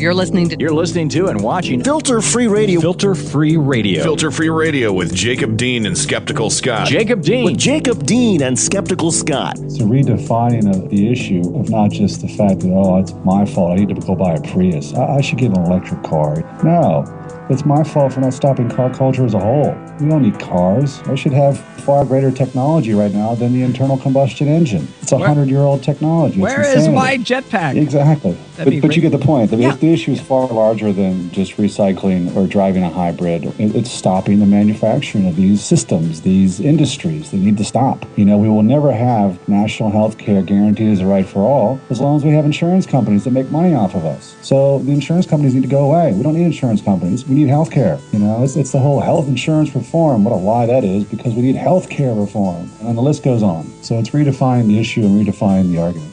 FilterFreeRadio.com. Hi, this is Kenny Pick from Turn Up the Night. Here are some of the hijinks you can expect from my show. Also, news just recently came out about a 15-year-old girl, I think, over in the UK. Yeah. Who's only eating McNuggets, and this 15-year-old get real sick. Yeah, her tongue swelled up and she collapsed. What's the technical medical term for eating nothing but chicken nuggets? I think that would be suicide. Turn Up the Night with Kenny Pick, streaming live every Tuesday and Friday from 7 to 10 p.m. Eastern at Radio or Not, Talk Radio 1, Progressive Blend Radio, and KennyPick.com. What the hell? Are you stuck at home on a Saturday night with nothing to do again? I can't take it anymore! Then join me, my co-hosts, and my guests every Saturday evening for Mic Check Radio with Adam Hebert. Okay. Together we'll discuss the big news of the week from entertainment and politics, talk about the issues that are on your mind, and hey, we'll even talk about general stupidity and jackassery from the American right. You stupid jackass! So join me every Saturday evening, 6 to 9 p.m. Central at my Ustream home, Mic Check Radio. Come on in, it'll be loads of fun. Gee, I sure hope there's a happy ending. I love a happy ending. Never know who or what you'll hear when you listen to The Nicole Sandler Show at RadioOrNot.com. Your view is not being represented in this country because all of our views have been corrupted by money and politics. Remember, 94% of the time, the candidate who raises the most money wins. That's the fact that we need to drive home constantly. It's all about the money. Dylan Radigan, you rock. The Nicole Sadler Show, live Monday through Thursdays at 10 a.m. Eastern, or podcast anytime at radioornot.com. The More Me Show with DJ Downtown and Eddie Herradura, live from our nation's capital, every Sunday at 5 p.m. Eastern, with hilariously scathing inches from the Beltway analysis of this week's political and social developments. The More Me Show at ProgressiveBlendRadio.com and RadioOrNot.com. We need a movement of truth tellers. The kind of progressive grassroots movement. A social movement that they can engage in that's not the politics of hatred, that's not the politics of fear, but the politics of hope. Filter Free Radio with Jacob Dean and Skeptical Scott. There's two ways to approach history. You sit in your armchair and you watch it on the news and you return to your PlayStation, or you get out in the streets and you make it. They can push the rest of us to wake up and do something about this. People need to rise up and say, I'm sick of this. Filter Free Radio with Jacob Dean and Skeptical Scott. Seeing themselves as a huge movement to transform the nation. The change that we want comes from below. It comes from a movement. The American people can and will find ways to push for the kinds of changes that can get us out of this dilemma. I want to see that change, and it's going to take people here in this country to be able to make that happen. Filter Free Radio. FilterFreeRadio.com.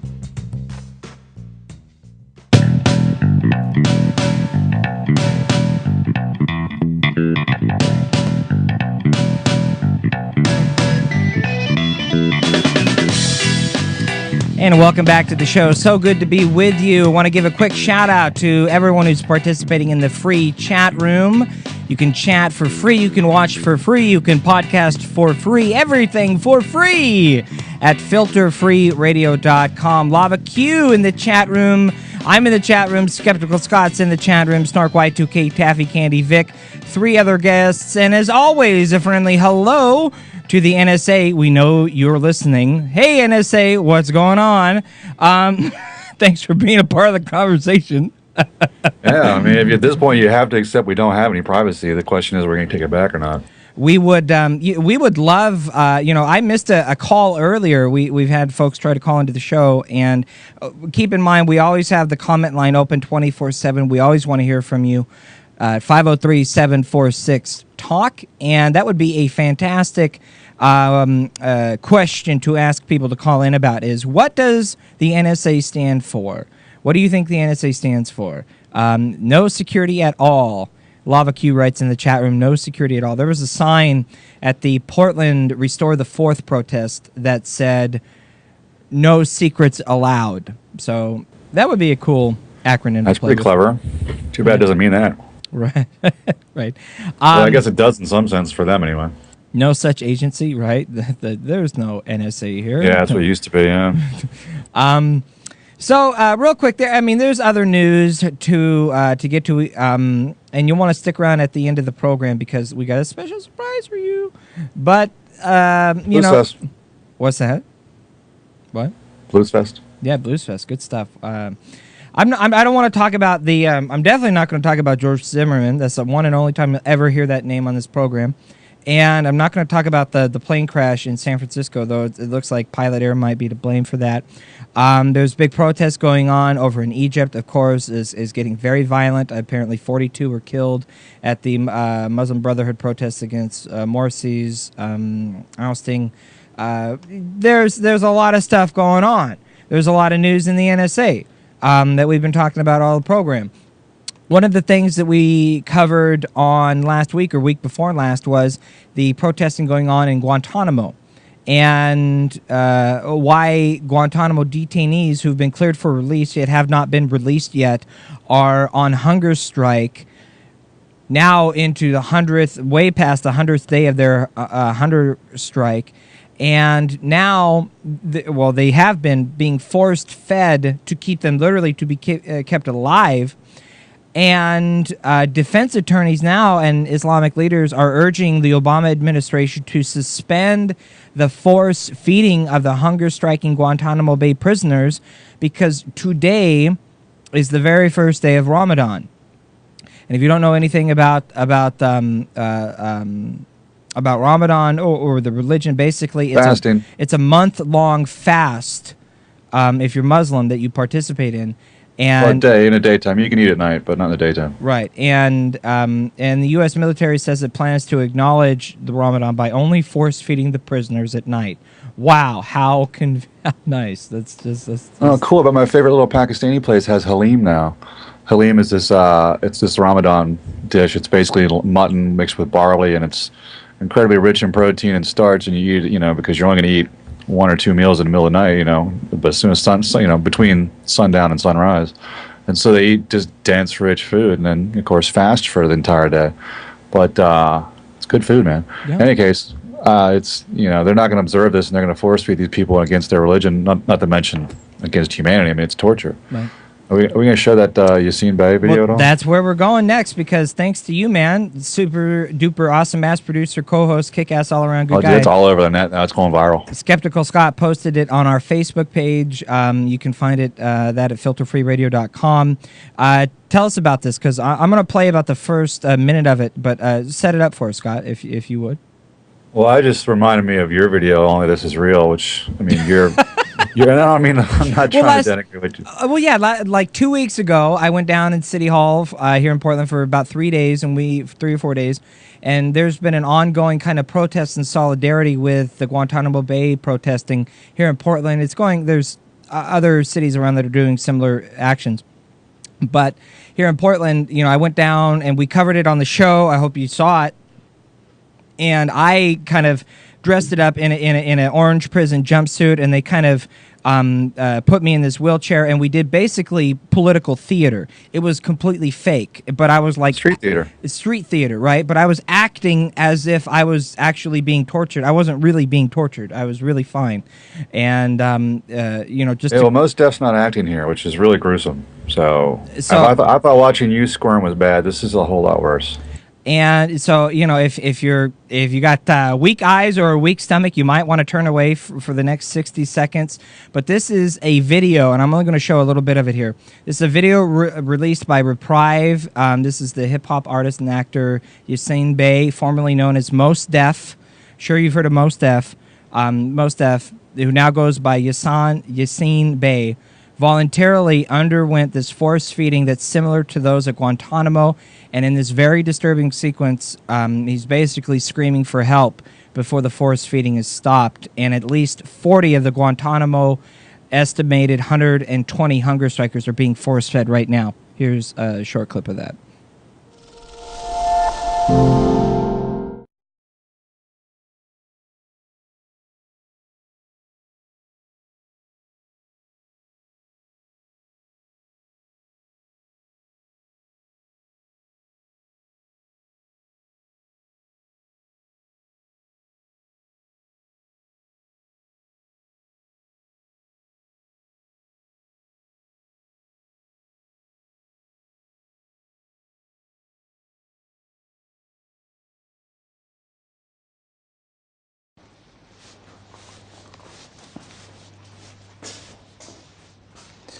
Peace.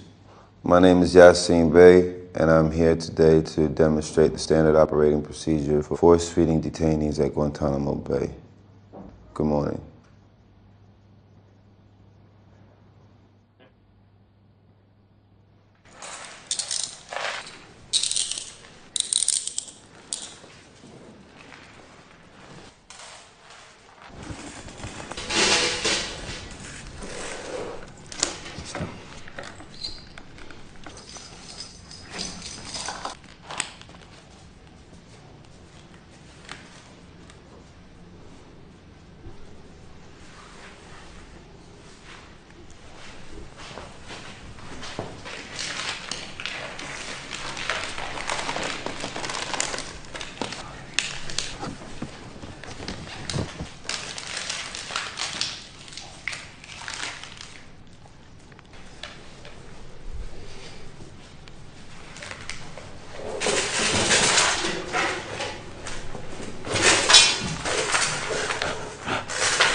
I'm not going to show any more than that because I really can't handle it myself. It's not something that I want to watch. It's 4.5 minutes long, the whole video. But I think you got a sense of what comes next. And if you want to actually watch it, it's out there, and I encourage you to do so. This is why I wanted to show part of it to kind of, filter-free radio, breaking down the fluff of the corporate media. We tell it like it is, Well, they're not even going to cover this. I mean, it's just, we're force-feeding prisoners on Guantanamo, and it's going to snow tonight. It's like... I mean, if you ever watch a nightly news, and the segues are awful. Right. You're just like, wow, you just kind of glossed over a major human rights violation that we're paying for with our own dollars. Yeah. And by the way, it's going to rain tonight. I mean, it's without actually discussing what it means that we're doing this kind of insanity. I mean, this is World War. This is real. It's just, I'm speechless, man. I really am. No, I'm with you. I'm with you, dude. And it's like, today, sunny, mostly sunny with a high of 85 degrees, a low of 60. Meanwhile, 5 people are dead and an entire small Canadian town is destroyed. And this dog is found in a well, and the dog was rescued. And all is well. So have a good night, everyone, and we'll see you tomorrow. Wait a minute. What was that story about the Canadian town that blew up? Let's talk about baseball.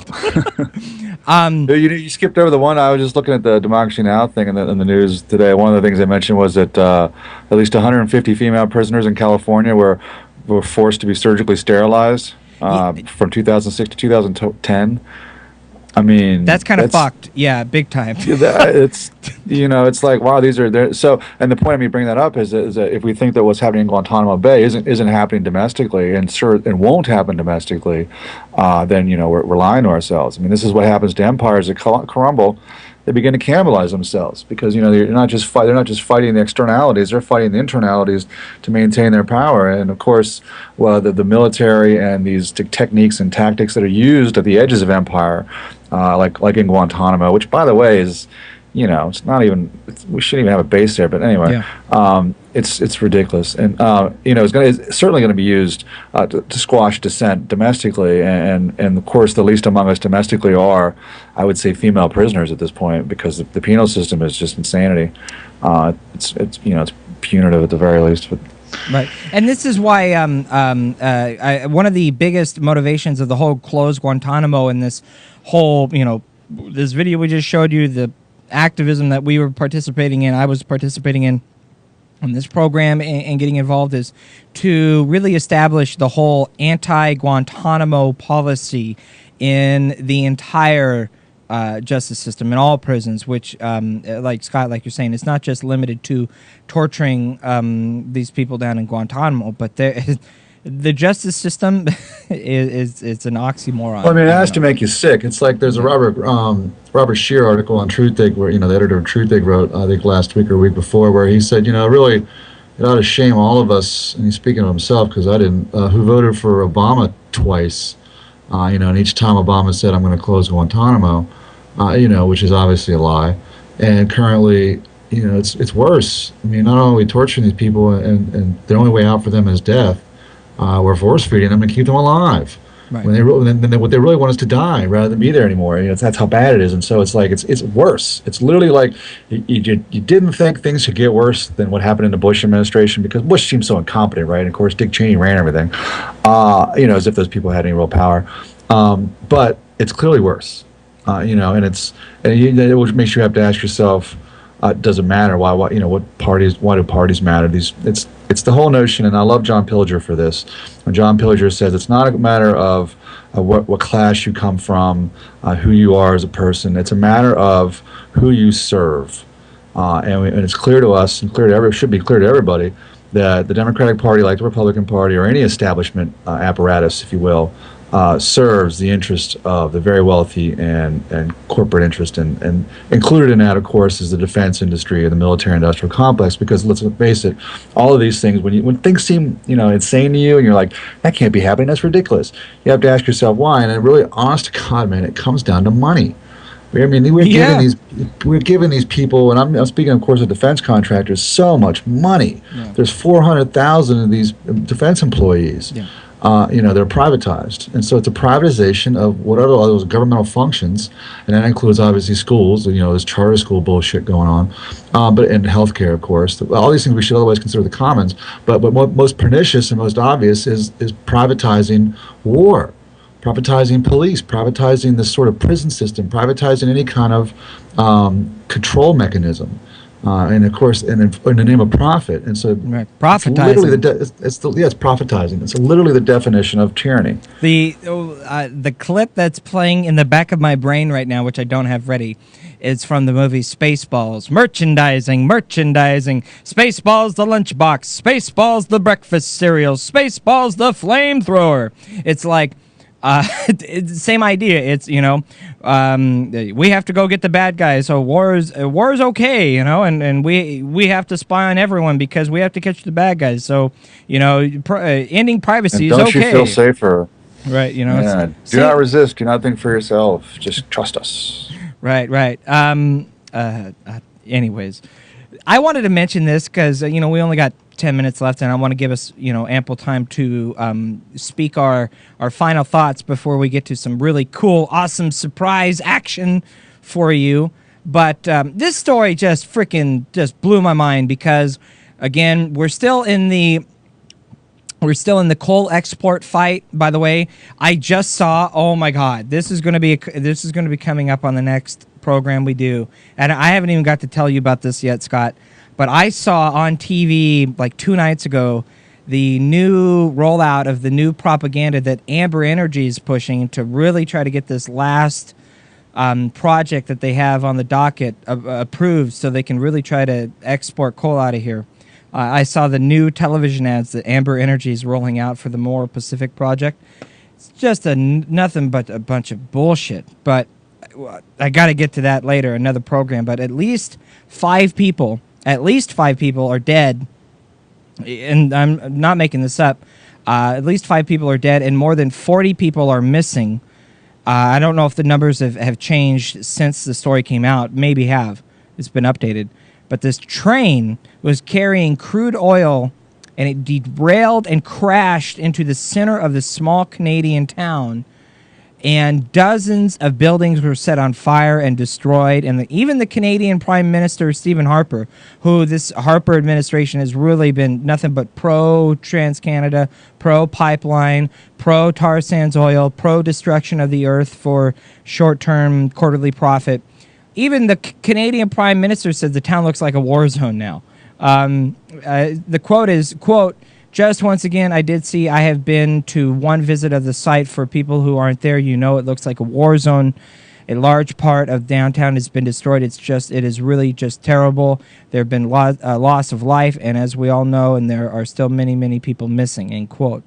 The train had apparently been parked without an engineer when it rolled downhill, coming loose from tracks, and it crashed into the town, and the trains were carrying crude oil out of the fields of North Dakota.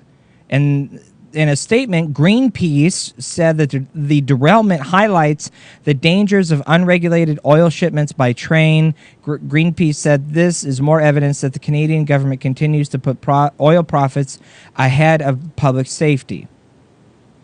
And in the meantime, coincidentally, ironically, appropriately, at the very same time that this was happening in Canada, this train destroyed this small town.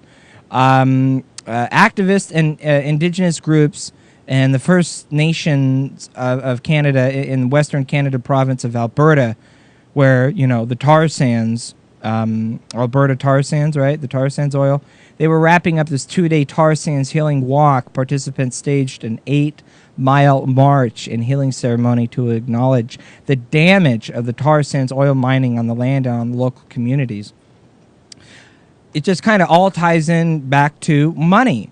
Environment be damned, Pacific Northwest be damned, Canada be damned, Alberta be damned, North Dakota already be damned, Montana be damned, you and I be damned, our clean water be damned, our clean air be damned, and ultimately the human existence on this planet eventually be damned, because we gotta make a buck now, and somewhere down and scraping the bottom of the earth there's a little bit of disgusting oil that we can sell for dirt cheap, coal cheap, oil cheap.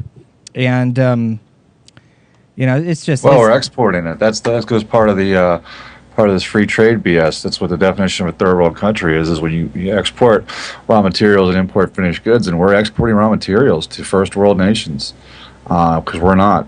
And it's really, really a telltale sign of where we are.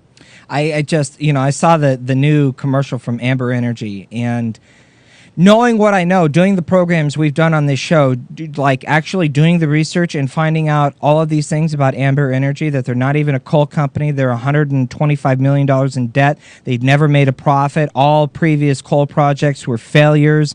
They have previously been taken to court for lying about the job numbers, about the economic stimulus and growth in previous attempts to make money. They're a foreign company. They're from Australia. They're not even 7 years old, and yet they want to try to fuck us over here in Oregon and Idaho and Washington State. It's just, it's not okay. It's like vultures, man. It's like Greg Pallas said, vultures picnic.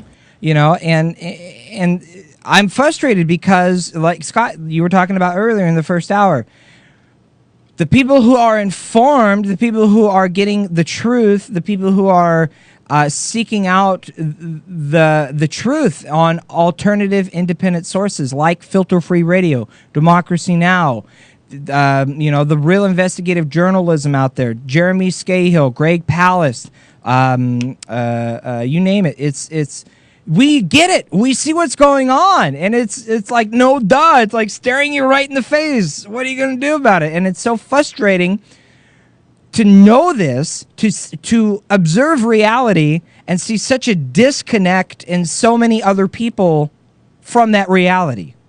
So many other people, so many of our friends, our family, our loved ones, our neighbors, random acquaintances we run into. Just, you strike up a conversation about what's going on in the news, and you're like, wow, you don't know about any of this?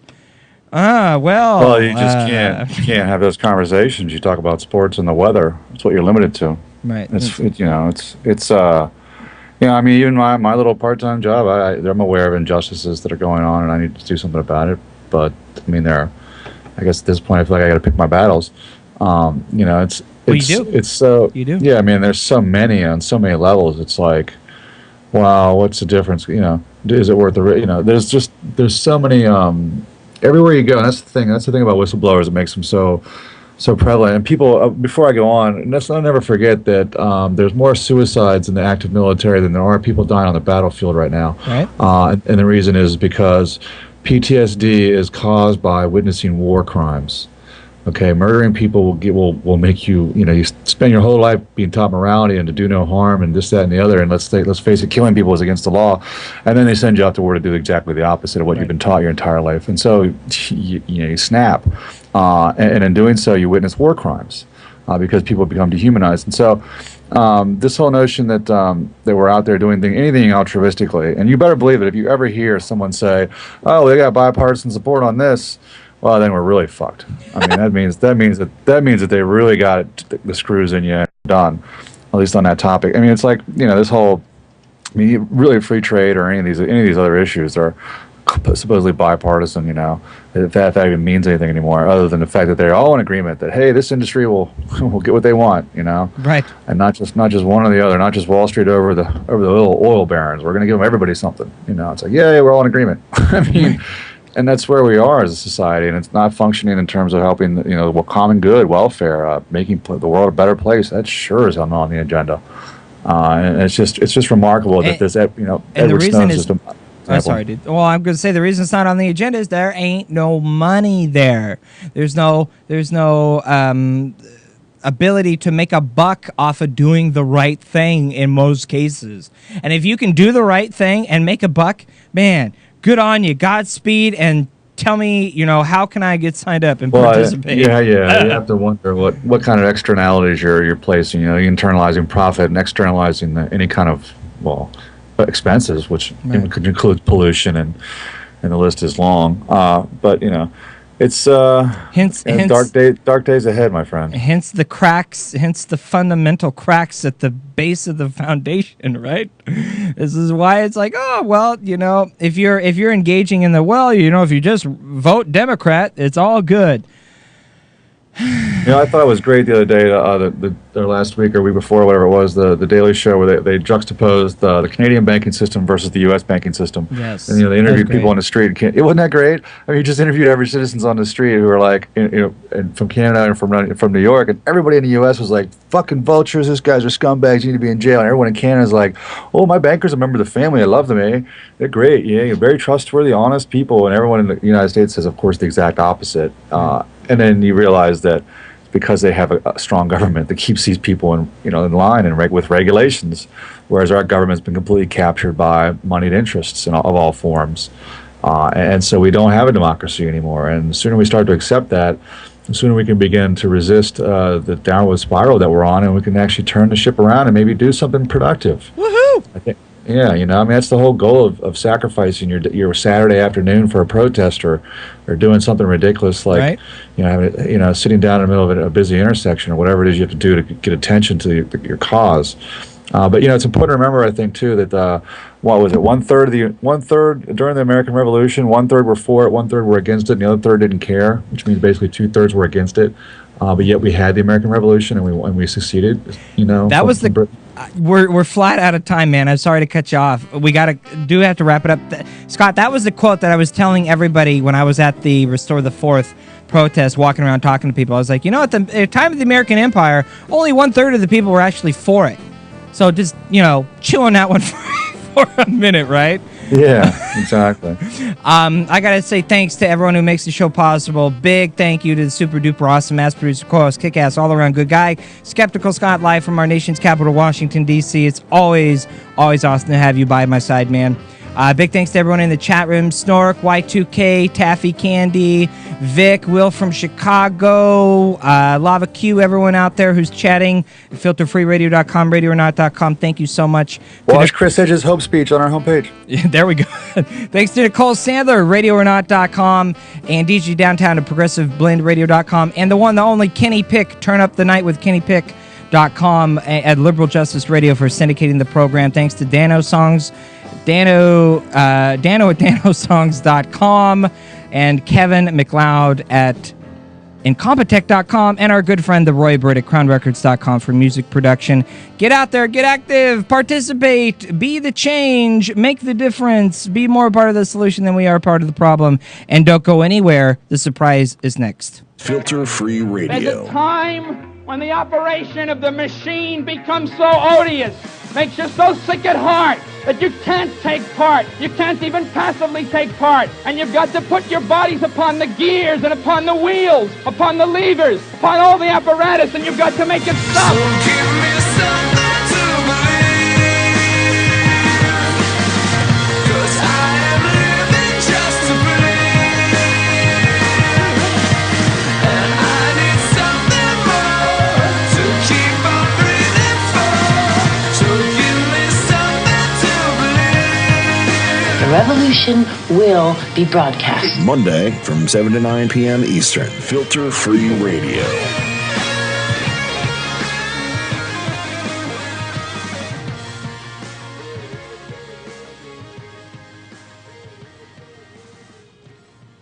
And we're back. We're still recording. We're still podcasting. Here is the moment that hopefully a couple of you have been waiting for. We covered this briefly last year. At this moment, I wanted to share with you about 2, maybe 3 hours worth of Waterfront Blues Fest coverage. Unfortunately, I've been too busy protesting at the Restore the Fourth protest and actually attending the Blues Fest to get everything ready in time right now for you. So all I have ready for you is a really awesome hour-long presentation here from the one and only Robert Plant of Led Zeppelin. Robert Plant was the headliner of this year's 26th annual Safeway Waterfront Blues Festival. Real quick, the Waterfront Blues Festival is the largest music festival in the entire nation that 100% of the proceeds goes directly to benefit the local food bank. The Oregon Food Bank, $1.4 million and roughly 65,000 pounds of food was raised. You can check it out online. Waterfrontbluesfest.com is the website. Coming up Wednesday, a couple days from now, I will have had time to put together the rest of the Blues Fest, movie. It's basically kind of a documentary film. I went down. I have press access and was right up front and wanted to kind of, share this with you. It's not necessarily something that we always do on the programs. Just once in a while. It's actually once a year, and just to have a little fun. And it's for a great cause. Again, all of the proceeds went to benefit the Oregon Food Bank to feed the homeless and the hungry, which is way cool. Just a little bit more info, on Wednesday, I think, or you can watch us, filterfreeradio.com. I'll post it soon. But, Eric Burden and the Animals, Taj Mahal Trio, Mavis Staples, whole bunch of awesome local Portland acts, including Ty Curtis Band, one of my favorites, Cooper from Nashville. I've got a whole ton of stuff to share with you, but I don't have it ready right now. So this is basically part one. Boo! But I have. Come on, man! Why is it already ready? I gotta set it up. This is the moment that everyone spent 4 days and $50 waiting for. This is the headliner last night. This is why I'm so tired and so red in the face, because I've been in the sun for the last 4 days. Robert Plant, here's the first part of the... Damn you for breaking my concentration. This is the first part of Filter Free Radio presents the 26th annual 2013 Safeway Waterfront Blues Fest special presentation. Ladies and gentlemen, Robert Plant. Check this shit out.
When it's calling me the way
to another interesting evening with the Sensational Space Shivers, where we play lots of banjo music and soft rock. Isn't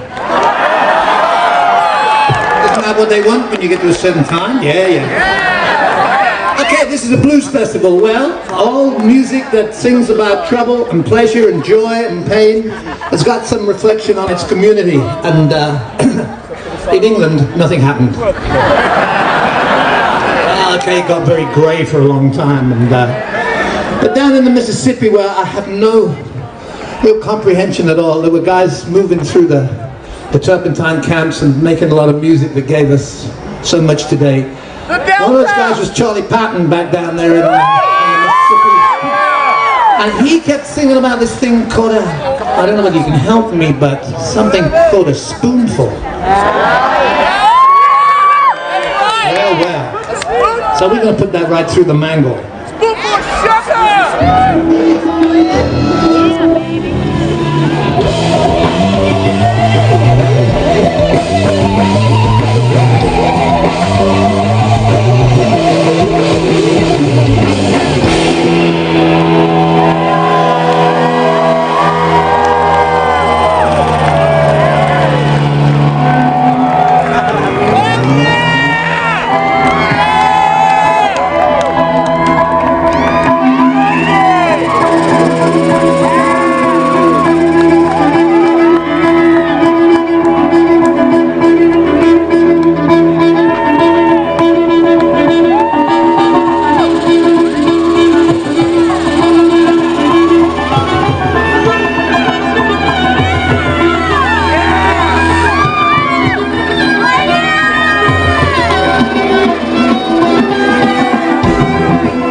In this town, on this stage, anywhere around there, for miles and miles, from West Africa, from the Gambia, please give a warm Portland welcome to Mr. Jolde Cameron.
very much. Hey, let's give it a...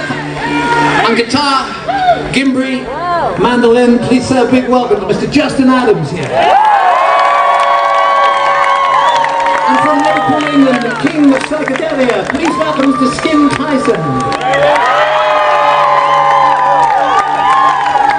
And his theories.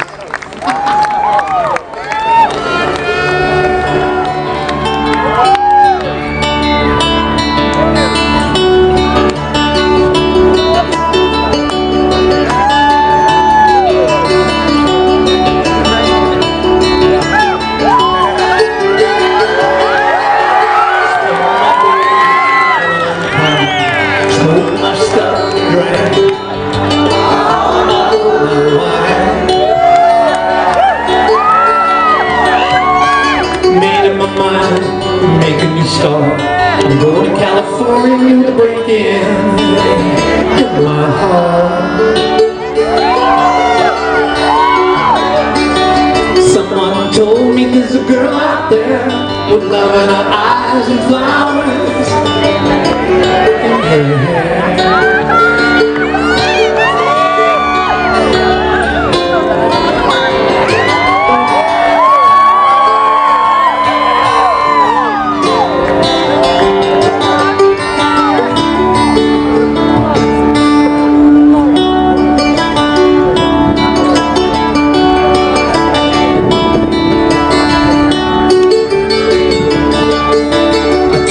Chances on a big jet plane.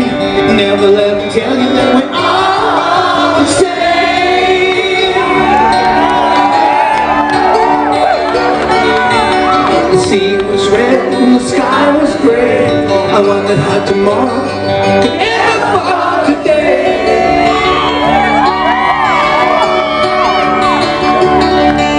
The mountains and the canyons start to tremble and shake. The children of the slum begin to awake again. It seems like the rock of the clouds got a punch on the nose and it's starting to flow. I think I might be sinking.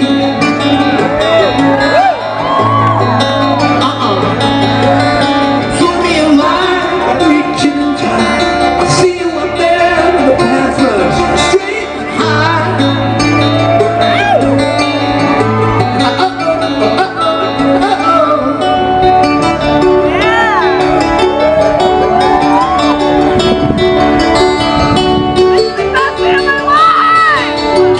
The queen without a king, they say she plays guitar. Sometimes I believe my baby might sing. La, la, la, la, la, la, Hey, all right. Where the white man footsteps are gone, trying to find a woman who's never been born. Standing on a hill in the mountain of dreams, I'm telling myself it's not as hard